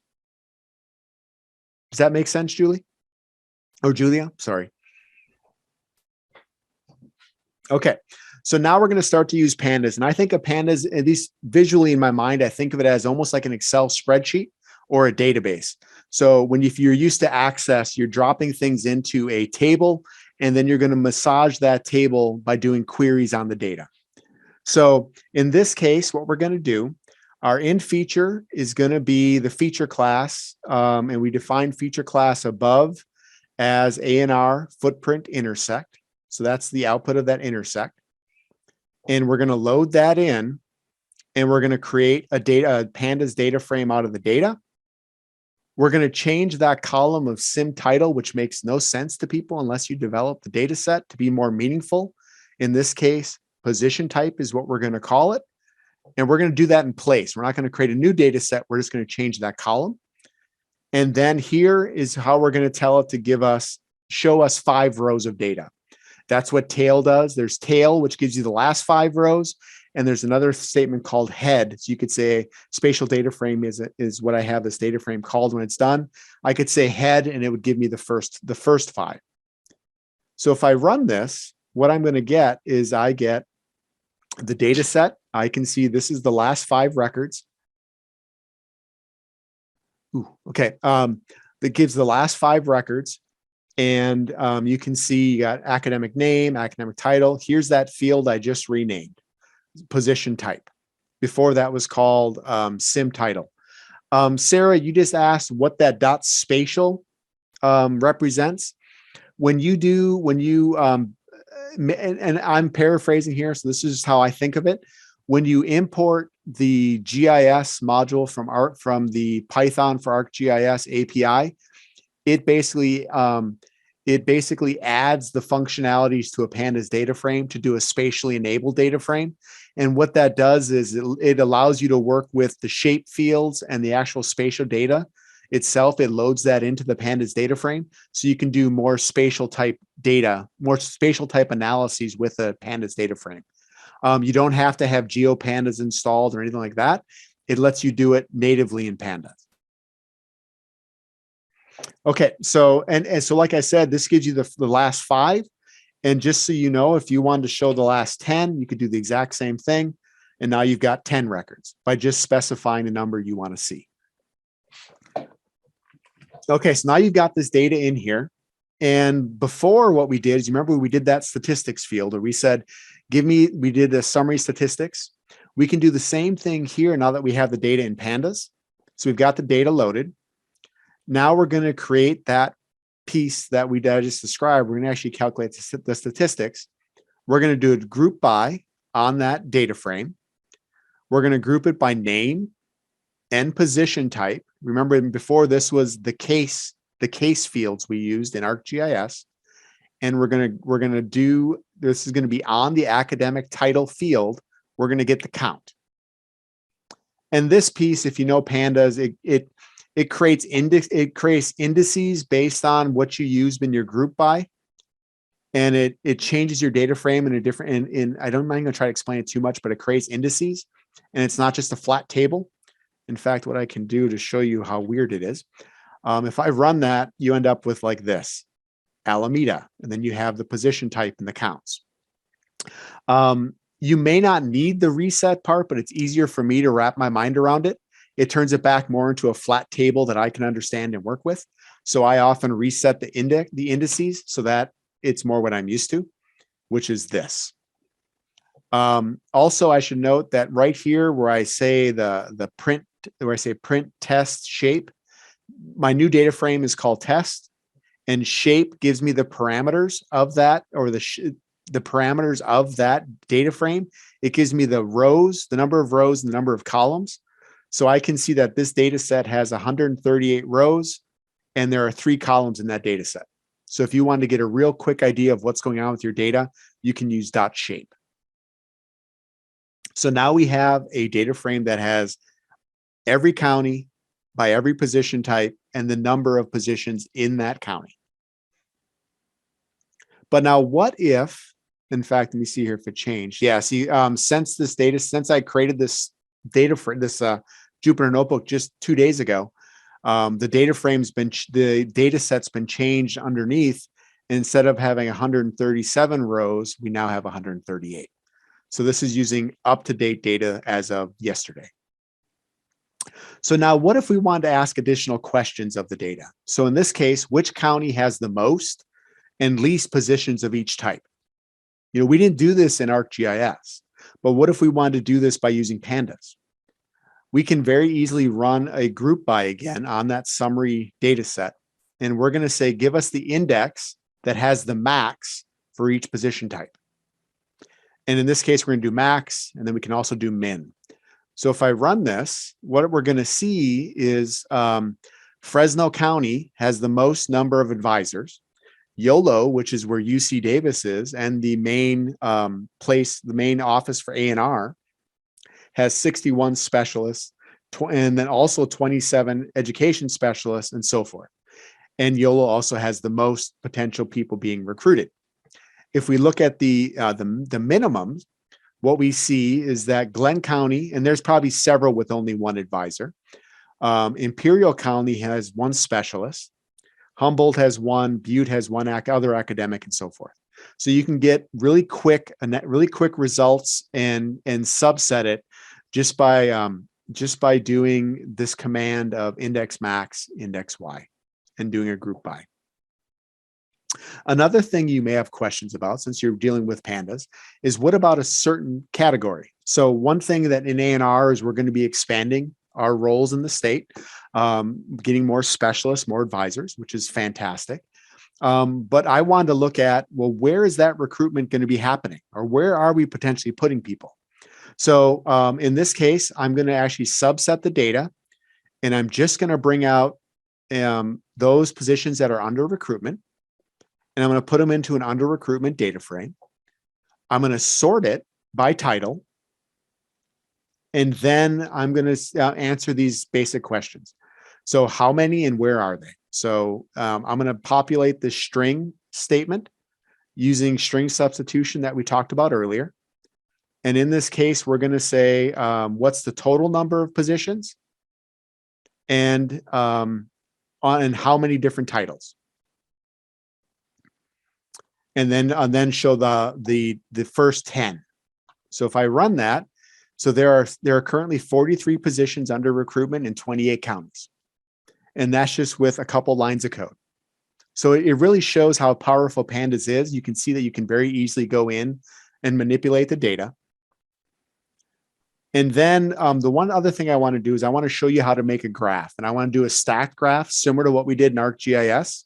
Can you do it quickly? Because we're yes, right up against a break. And I was just going to tell you, and then we're going to take a break. Okay. So I'll tell you, my little watch is buzzing. So, great. Okay. So in order to do a stack graph in Pandas, you need to change the structure of the data. You need to take it from this flat format you have here, and we need to transpose it or make a pivot table so that you have the county as well as the position types in their individual columns. And we're going to do that by doing a pivot table command. And we're going to do a pivot table. The values are going to be academic name. Values are going to be academic name. We're going to keep the index of the counties, and the things we want to move is going to be positions are going to become the columns, and we're going to take the count. And that's what size is when it comes to NumPy. We're going to take the count, and then we're going to create, and this is what we're going to do. We're going to sum these things up. So as I run that, you end up with the following structure: county, number of advisors, and so forth. And we can talk about this more if you'd like. And then we use the plot command, and we're just basically going to do a horizontal bar chart. The data is going to be stacked. Here's the size of the chart, and here's the custom colors I want to use. And I also set the width of the bars and the titles and the label axes. And if I run that, you end up with a pretty little graph at the end. All done in Pandas. So we've done the exact same analysis in Pandas without having to use the ArcGIS GUI. Okay, so that's the initial piece of using it, and it's pretty straightforward and it's pretty fast. Now, it is almost 3 o'clock. I would like to give you all another 5 minutes. 5 minutes, you think, Maggie? Is that enough? Can we go 3:05 back? Yeah, 3:05 would be great. Yep. Okay. 3:05 it is. See you guys. Let's talk back Hang in a in few there. minutes. This is a lot, but you're doing great. It is a lot, and I appreciate everyone sticking it out. Good. How's everybody doing? Hanging in there?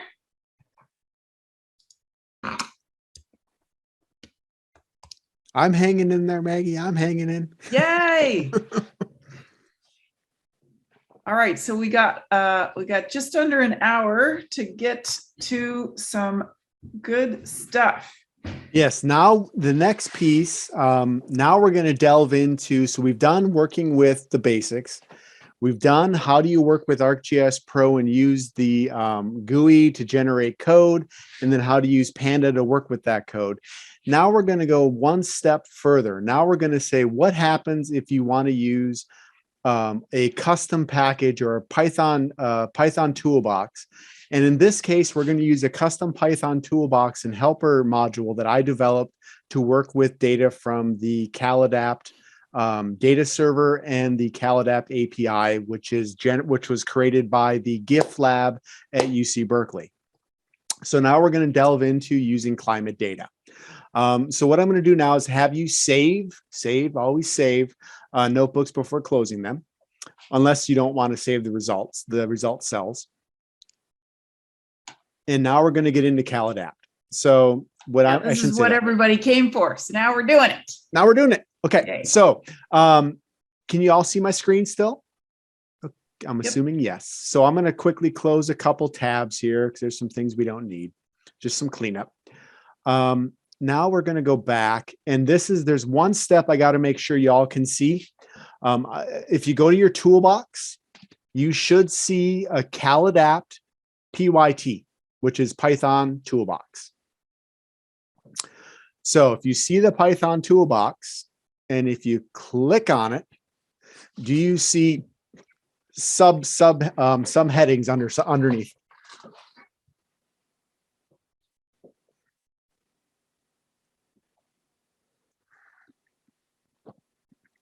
And if so, that means the toolbox installed properly.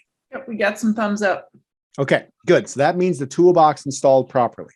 So what I'm going to show first is we are going to turn off the A&R footprint data. And you can even remove at least the intersects if you want. So I'm going to remove, it's up to you. And we're going to use this select recs. And like I said before, these research extension centers are in the extreme north and extreme southern part of the state. And we're going to use that so we can show a strong climate difference between those two locations. Now there's a caveat, and I'll explain it in a second. So if we go in and we want to pull data from the API, we would use the CalAdapt API toolbox or tool set. And with that, you can pull data from the API, and you can also chart the data that you pull back from the API. These other ones, which we're not going to use in this in notebook number 3, are actually pulling back the original source climatic data from the various sources that are used in CalAdapt, and it comes down in a format called netcdf. We're not going to use that for this workshop, for this notebook here. That is used in number 4, though. So we're going to pull data back. First, I'm going to show you how it works in the GUI. So if I double click on Get Data, it's going to take a few seconds. And the first time you do this, what it does is the CalAdapt API, they're constantly adding new data sets. So when you first run this tool, the first thing it's going to do is it's going to query the API and bring back the most recent list of data sets and store them as a file inside your project. And once it's done, the menu will show up, and it may take a few seconds. So here you can use your own data set, or you can draw your own features that you want to intersect with. So just to demonstrate real quick, I'm going to create a polygon. One caveat to using the feature sets that you're using, the CalAdapt API has been set up not to analyze areas over the size of the largest county in California. So you cannot make requests that are bigger than San Bernardino County. So when you're drawing polygons, or if you're going to send an area in to be analyzed by the API, it can't be any bigger than San Bernardino. So here's what I'm going to do. I've enabled this tool so that you can also draw shapes. You don't have to use a shapefile or a geodatabase. I'm going to choose polygons, and I'm just going to create a polygon. And just for me over Mendocino County, I'm going to say I want, in this case, air temperature. I want to use the model GFDL CM3. And if you hover over these blue eyes, it'll tell you, give you information about the variable, also more information about the models, so you can find out more. It's quite nice. And then it also, any of these little blue eyes will give you information about what it's expecting. My time period of this data, the time period of the data we're going to pull from is monthly. And now we have the option to pull back historical data as well as RCP data. So representative concentration pathways. Basically, the historical data. RCP 8.5 is business as usual. RCP 4.5 is some conservation, but I can't remember the exact amount. I'd have to look it up. But what I'm going to say here is I'm going to say go out, query the API, and bring back those results and store them in my geodatabase and store them in this table called Get Data API. You can name it whatever you want. I hit run. It's now going to go out and query the database, or the API, sorry, not the database. And it's going to take a couple seconds to do this. And it's going to bring back, because we're doing historical plus the future scenarios, it's going to be 12 months for each year, and we're doing 150 years.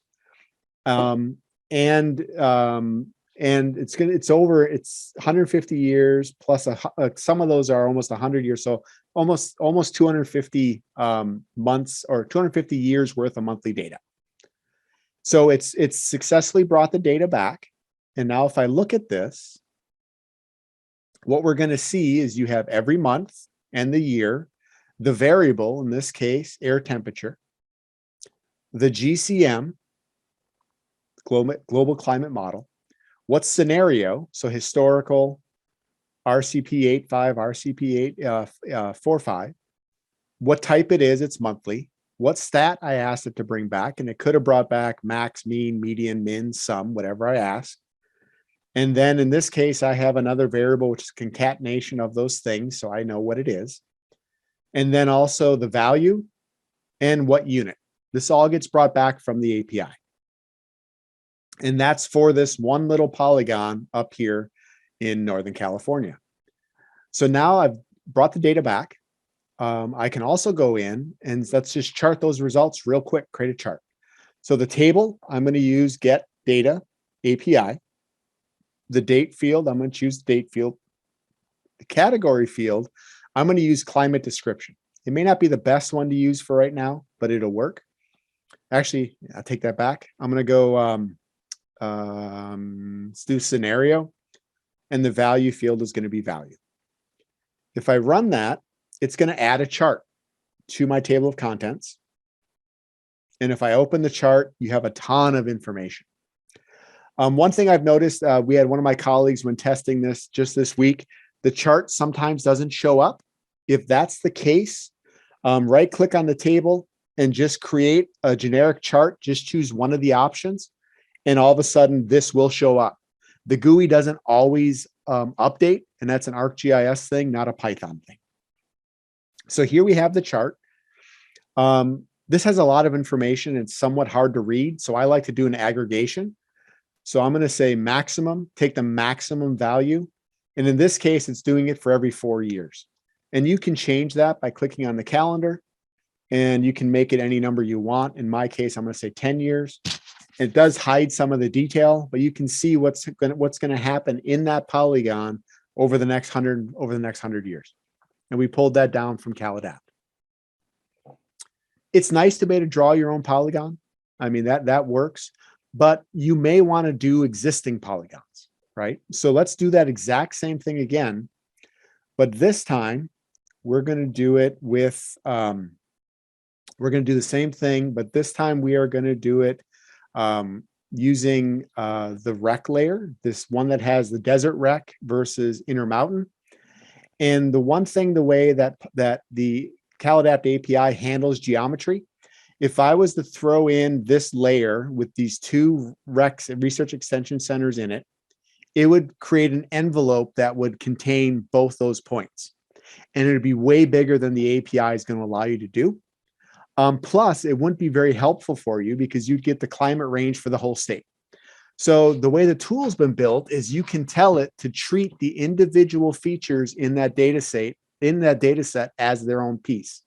And if you had something that was a multi-part feature, it'll group all those features up and treat them as one. So it actually handles both those things, but you have to tell it to process the features individually.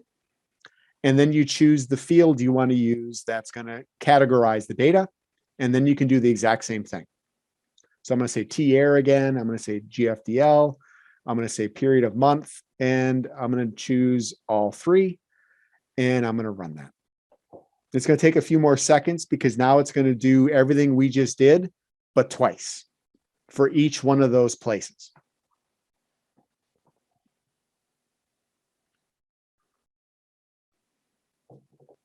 Any questions while this runs?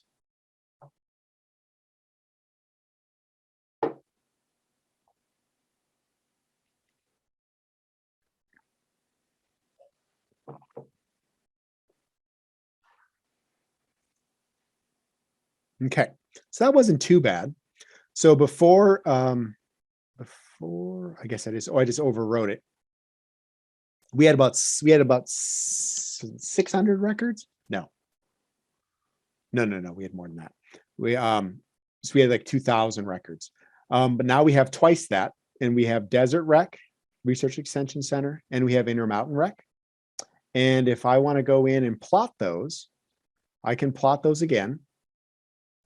Same thing, choose the data table, set your variables. In this case, I'm going to choose climate description, just so it breaks them apart by that. And my value field is going to be value. I run it. I now have that chart has been created. Now there's a lot of information there. So if I'm going to do the aggregate again, set it to maximum, and I'm going to set this equal to 10 years again, just to clean it up a bit. And now you can see how the climate is going to shift or change in the next 100 years when looking at those two places in California. So Desert Rec down in the Southern California and Intermountain Rec up in the extreme northern part of the state. And this is using the CalAdapt. This is using the CalAdapt Python toolbox. And just as we did earlier, you can go to the history, and you can drag this down to Python, and you're going to see another command. This is not the environment manager that you saw earlier when using the built-in Toolbox tools with from Esri. This actually uses a different loader called Import Toolbox. And up until this training, I did not know what this little null value was at the end of that statement. And you don't have to, but you may get an error if you don't. If you need to give a name to that toolbox. In this case, you can call it CalAdapt. And then when you make the call, I don't know if you can see it, it says ArcPy, but then there's two dots. There's nothing in there. You would change that to be CalAdapt as well to mirror what you have here. Now it knows what package to run, what tool to run inside what toolbox. I'll show you that again in the actual notebook itself, but that's an important piece. And I didn't know that until I dragged this in and played with it in the Python window and looked at the different options and what they did. But I could run that same analysis right now by using this output. And that would work in the Python window. But now what I'm going to do is I'm going to go into CalAdapt, like the CalAdapt lib intro. So if you all open that one up,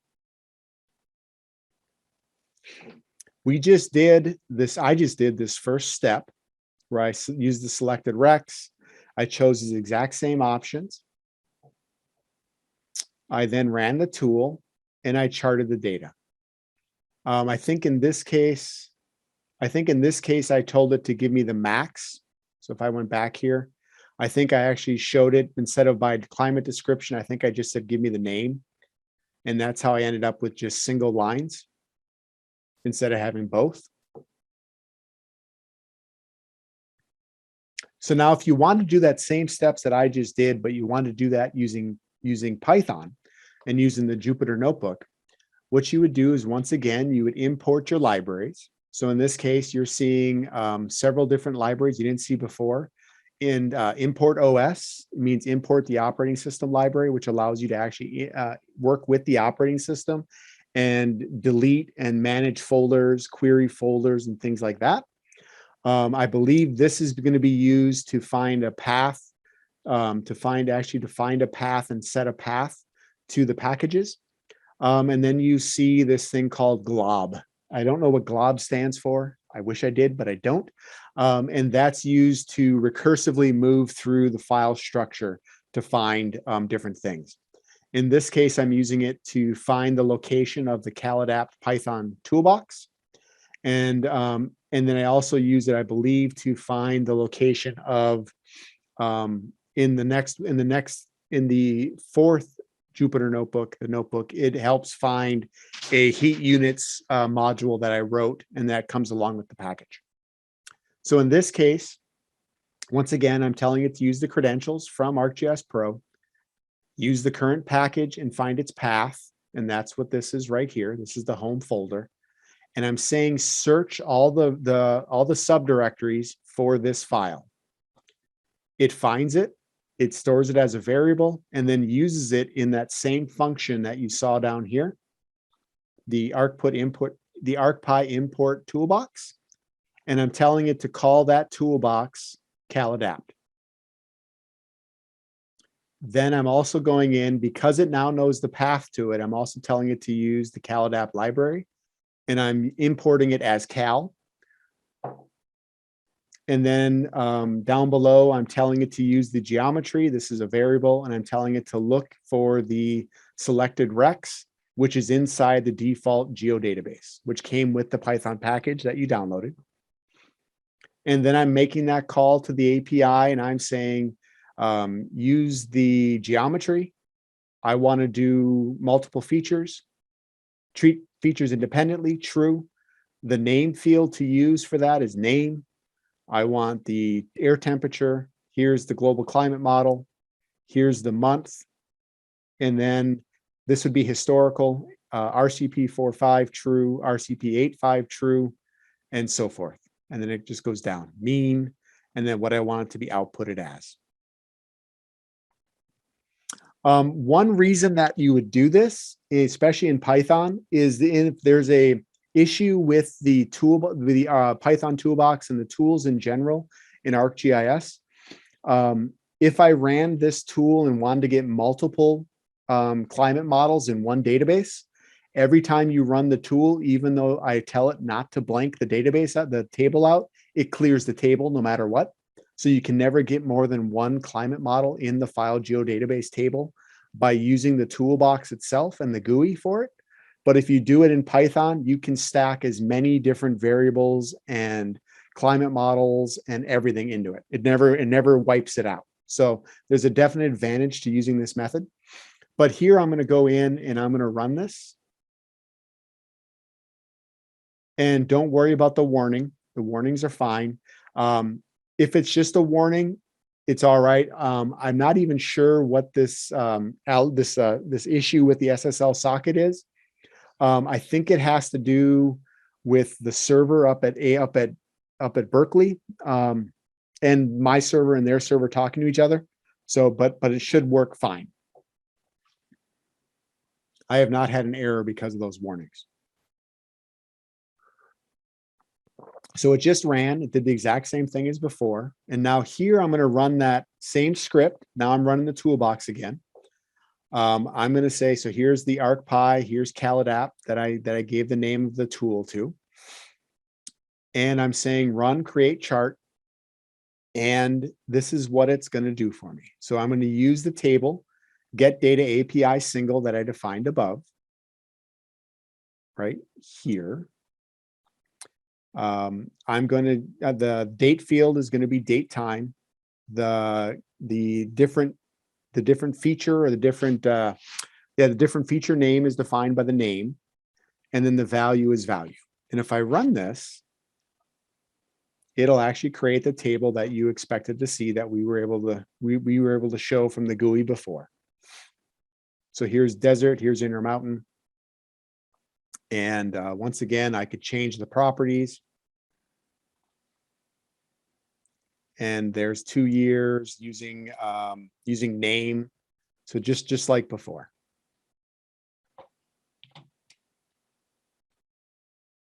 Okay.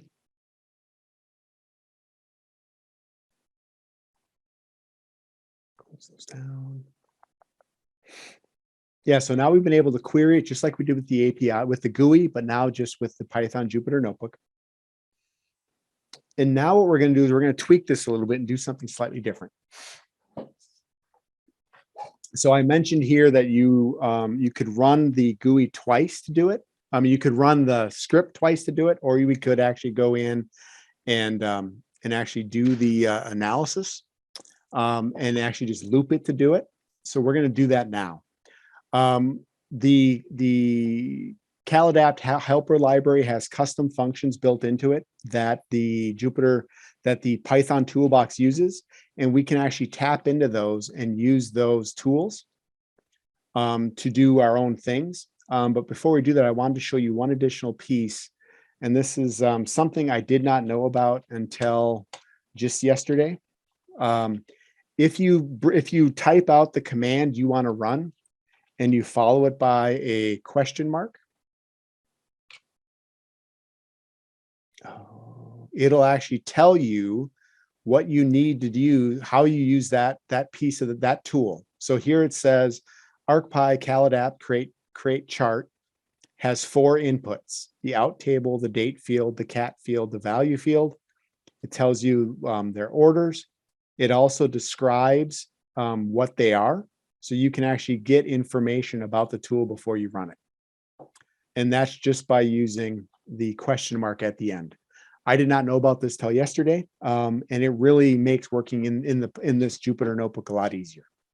So I just wanted to point that out to everyone. Okay, let me go back and uncheck that. There you go. Okay, so now what we're going to do is we're going to take the individual parts so you can see how this works and see how these different helper tools function. And it's going to lead up to a script at the end that's going to do everything we just did plus more just by running one cell. So what we have here, this is a function from the CalAdapt helper library that's going to refresh the list. And it if the list is more than a week old, it's going to refresh it and create a new one. If it's not a week old, it's just going to keep the current list. So it only runs if it has to. So in my case, it just skipped right over it because we just ran it. This right here is a function that goes in and creates a well-known text representation of your geometry, because that's what the CalAdapt API expects is it's either well-known text or GeoJSON. So there's a custom script that'll take your shapefile or your file geodatabase and actually create a well-known text format that you can use with the API. And it takes a few seconds, and you can see the different pieces that it does. The tool actually will simplify if you have too many vertices in your geometry, the CalAdapt API will not process it. It's too complex.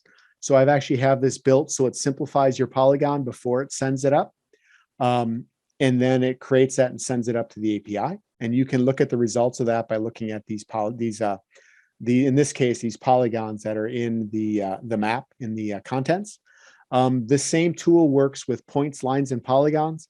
Points do not get simplified, whereas lines and polygons do. So just wanted to let you know. Then you may wonder, like, what type of resources are available and what can you run? So in this case, if I wanted to know, if I wanted to actually query the resource file and find what my options are for, let's say, right here, it's air. So if I come in here and actually show you what this does. Oh,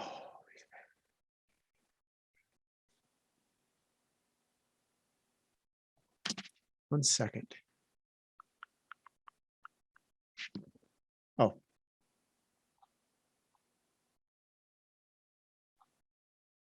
Pardon me. I haven't tried to run this piece. There you go.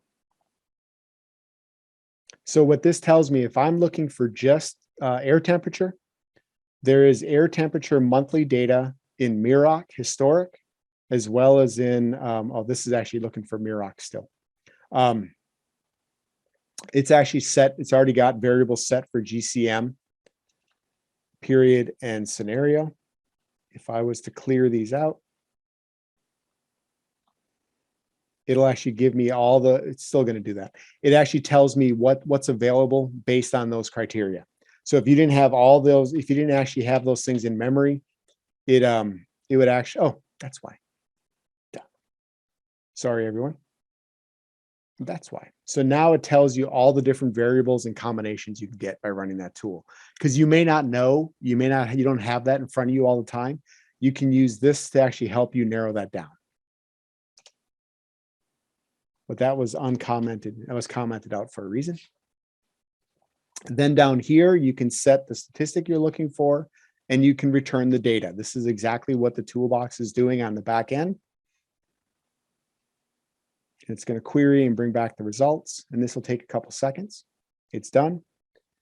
And then I can push the data into a table and chart the data. So if I run that, it just pushed it in. And I have a chart, and that chart should be get data API 1, which is going to be this. So that chart gets done.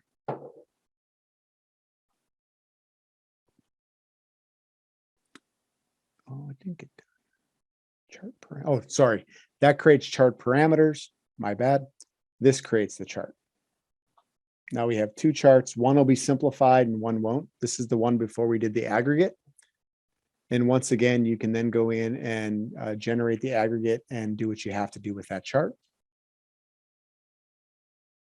But now, so all those different functions, if you want to do this, and the reason we would do this is, like I said, you can't use the toolbox to stack more than one climate scenario together or different variables or anything like that.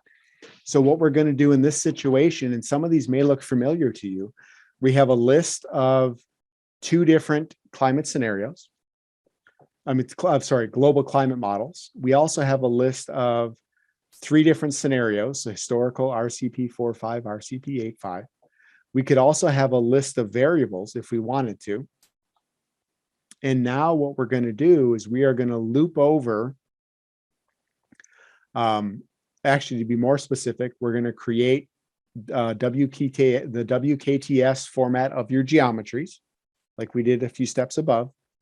We're going to define a table name we want to create. If that table exists, we're going to delete it. And then we're going to go in for each global climate model and for each scenario, we're going to do a nested loop. It's going to do it for, it's going to run the model for GFDL CM3 historic, the same RCP, GFDL CM3 RCP 8, and then Maroc 5 historical, so forth. So we're going to have stacking all this stuff together. And then it's going to run. And then at the very end, it's going to create a chart out of that. Now, this is going to take a few seconds to run.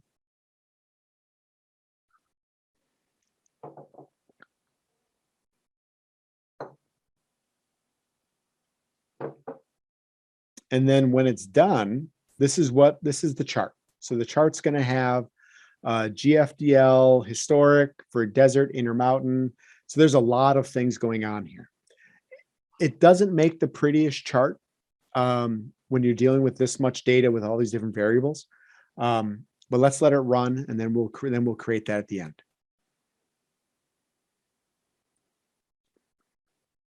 And then we're going to do the same charting things we did earlier, but using Pandas, and to come up with a more appealing looking chart.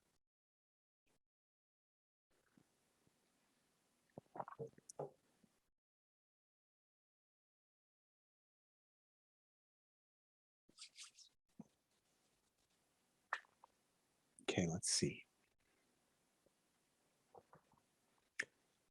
Yeah, and I should also point out that not only is it doing it for the rec, for those two different global climate models and 3 different scenarios, but it's also doing it for each of the 2 recs too. So it's hitting it multiple times.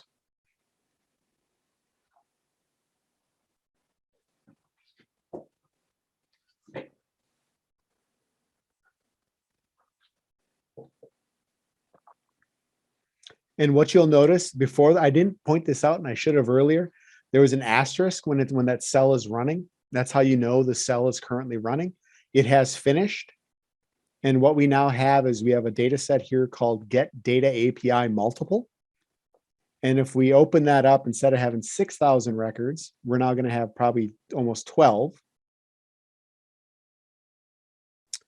And if we plot these data,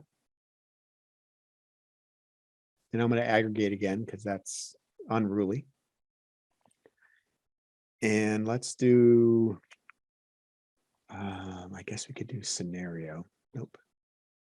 Let's do climate description. It's going to be a little hard to read.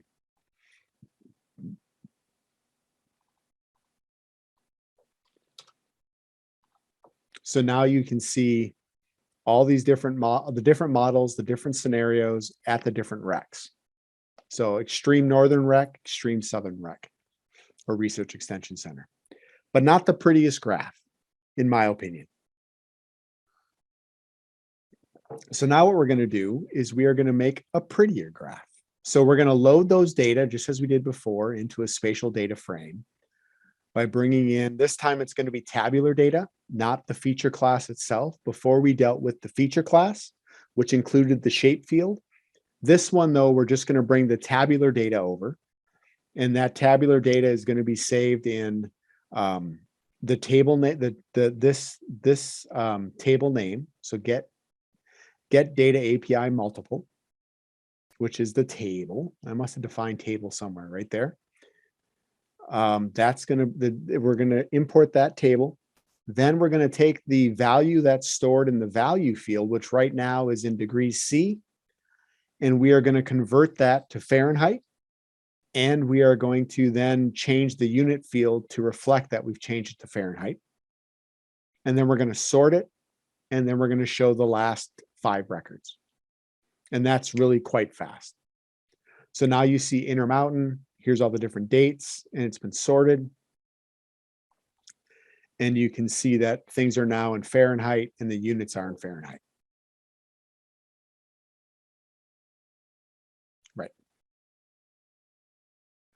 So now though, if we want to create that chart, and I want to, before we were setting the aggregate function to say, aggregate the data, take the maximum value every 10 years. And then we were saying we were doing the best we could. And we just said, give it our climate description. So you had those long descriptions. Instead, since we have more control here, we are going to say group by global climate model and the Research Extension Center name. We're going to resample the data. Instead of being in monthly data, we want to resample it to yearly data, but 10-year data. So every 10 years, we're going to resample the data. And we're going to resample on the field date time, which is this right here. We're going to take the maximum value. And we're going to store that in a new data frame called Spatial Data Frame 2. And then what we're going to do is we're going to drop this date field column, this global climate column, and the name column. It seems weird to do that, but the issue is in order to get the data flat again, you have to do this reset index. And when you do that, you have duplicate field names. So you have to drop them in this case. But now if I run that, it then it massages the data. We now have 10-year averages. You notice how our 10-year maximums. So this is 1950 January, 1960 January, and this is the maximum values of means, which is weird, but maximum values. And it's in Fahrenheit.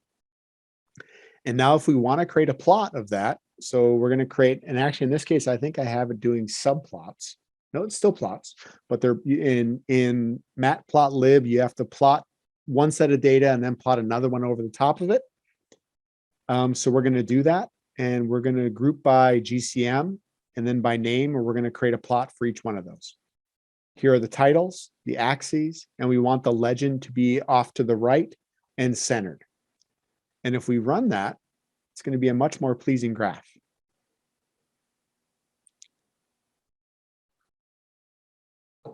So here you see GFDL CM3 for desert and for Intermountain, and Miroc for desert and Intermountain.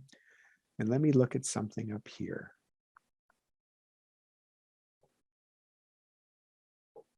Did I not do that? Give me a moment. And I think, so I don't do it wrong, I think I can drop in just on the fly. I think I can drop in a different, add in scenario as well and break these apart further. That may have made it ugly though. So you can see how you can easily play with things. I just added another grouping variable, and you could see what that did. Let me think. Yes, though the potential way to solve this break and to do this right is you would duplicate the historical data and assign that RCP 4.5 or RCP 8.5, and then it would show a continuous variable for the historic and the future scenarios. But we'll digress and not go there. Okay, so that's how you would map it. That's how you create a chart of it. And that's just using the CalAdapt Python toolbox to do that. Any questions on this one? There's a lot of information here.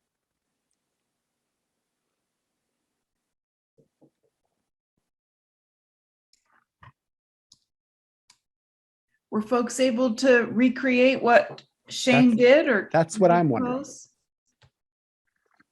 All right, Eva, nice, thumbs up. Chippy, great. Awesome, Sarah. Yeah, That makes me so happy. Yay. Okay.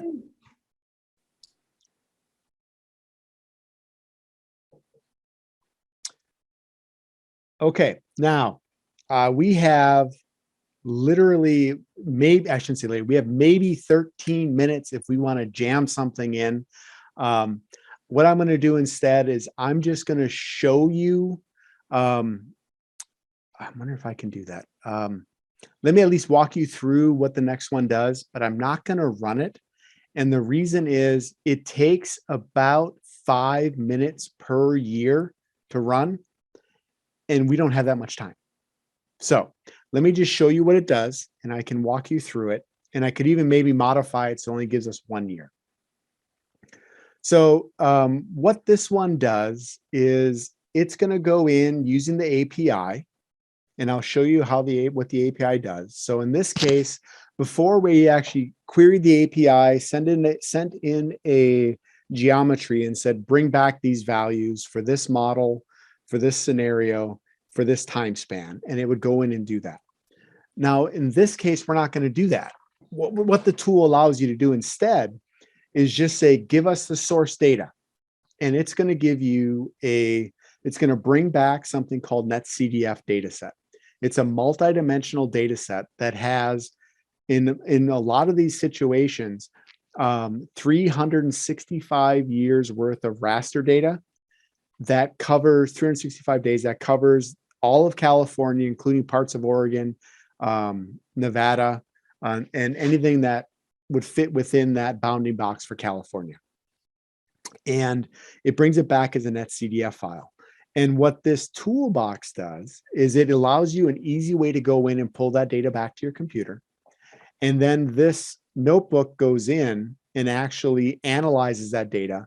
And in this case, using a custom function that I wrote, as well as a custom module that I converted from Fortran, it will actually go and calculate growing degree days for the entire time span that you push into it. So I can say, give me the growing degree days for last year, and it would actually do that for you.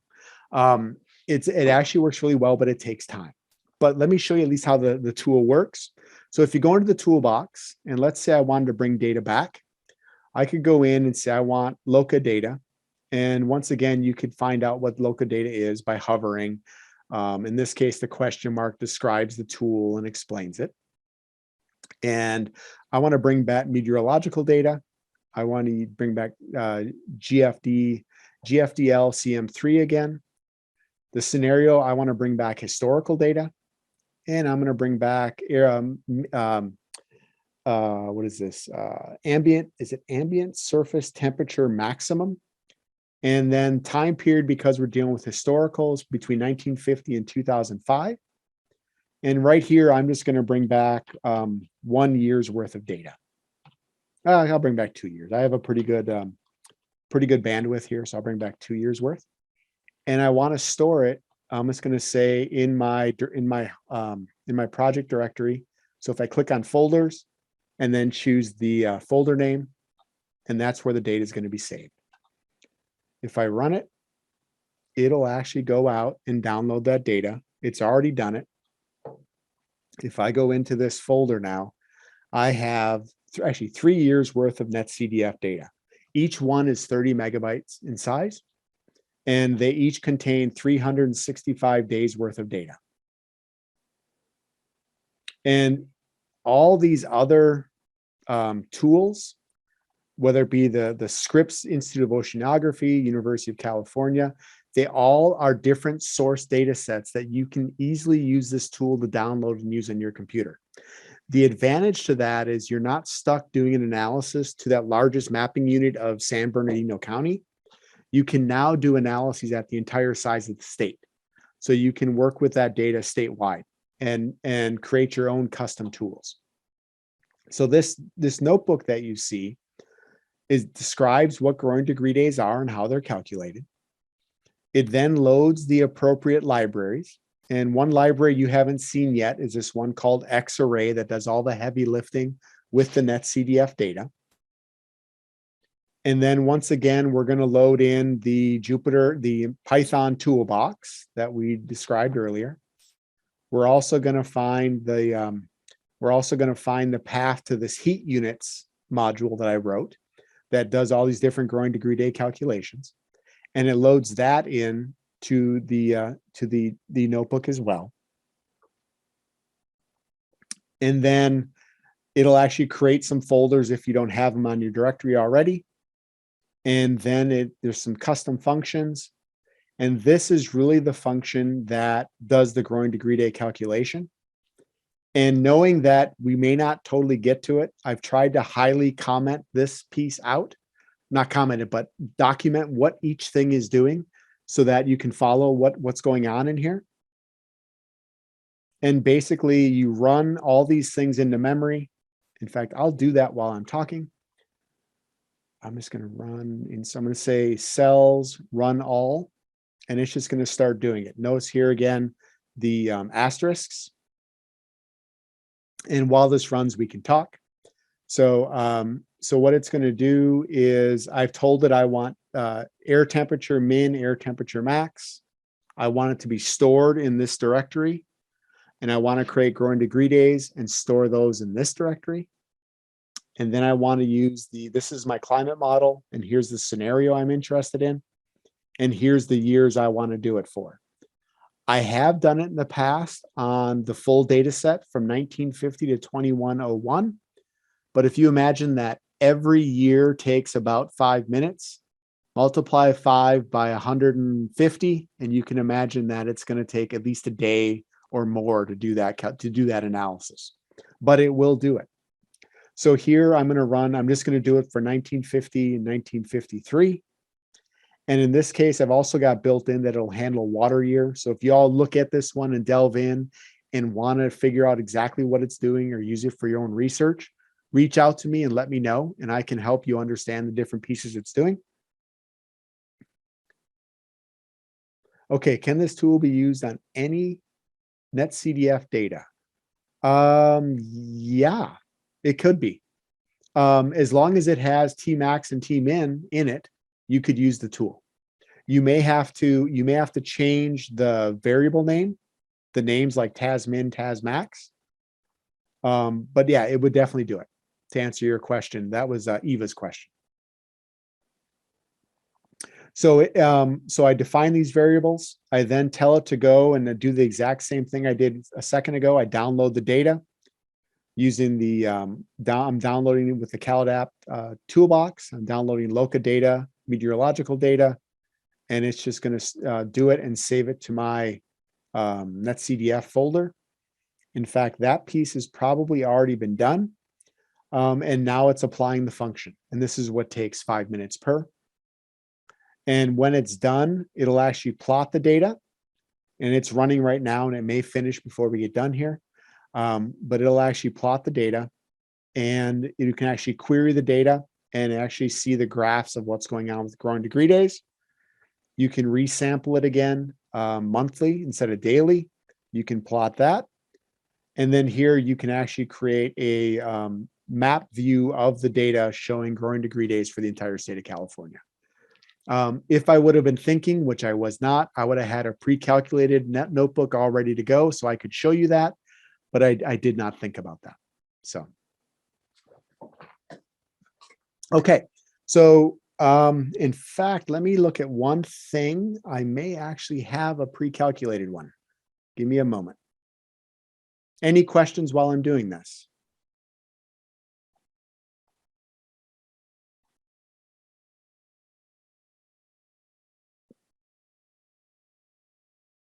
It's going to minimize for a second.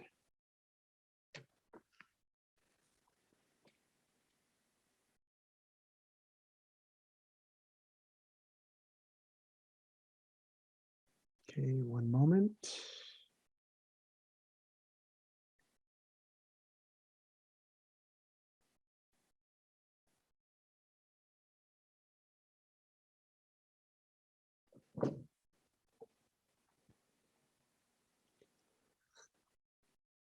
Okay, so while that's running, let me see if I can open this up.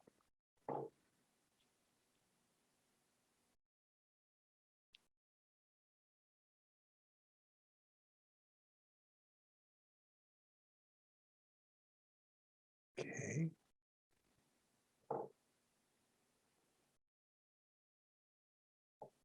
Sorry about this, everyone.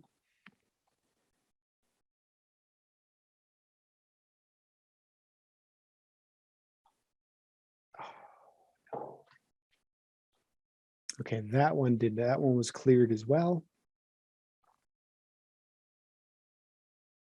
Let me try one more.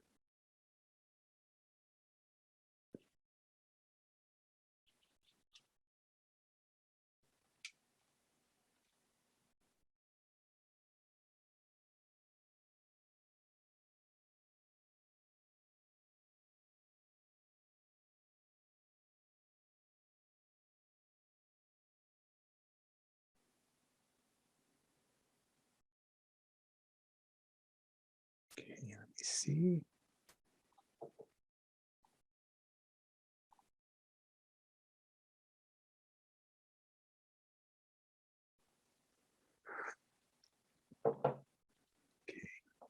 And then this tool also will go in and it'll save out your resulting data set as another net CDF file that you can further analyze in ArcGIS if you so choose.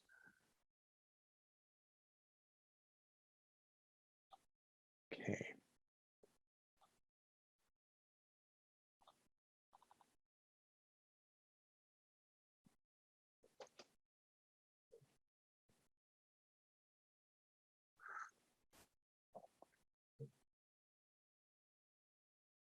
Oh my goodness. Nope, I was very efficient. I do not have those saved. So we could talk for a few minutes and see how far it gets. It's already completed 1951. I think it has one more year left. So you guys have any questions about the toolbox and what it can do and what this notebook will do when you go through it?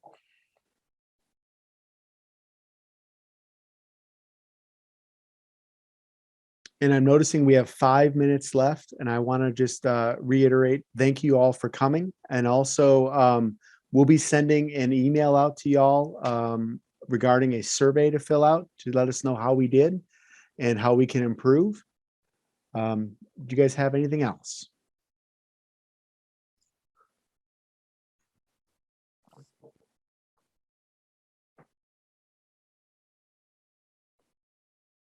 Great, you guys. I hope this was fun and useful, and definitely look out for that email. I think it's going to come from Sean. Is that right, Sean?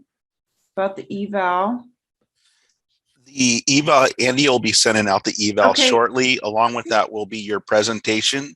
Okay. And on Monday, I will send everyone a link to the video recording. Thank you, Sean. Awesome.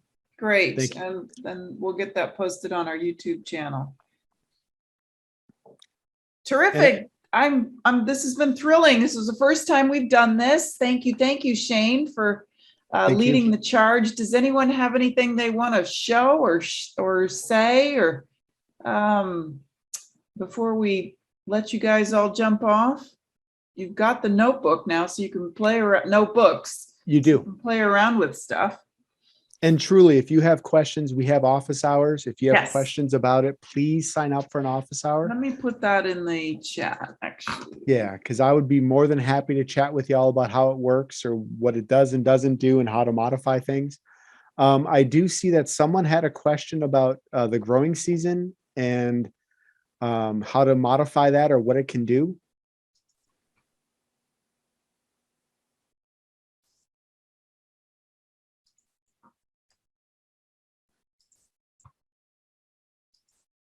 just in case you guys need it.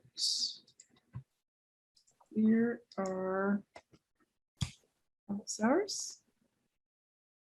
Thanks, you guys. Thank you all.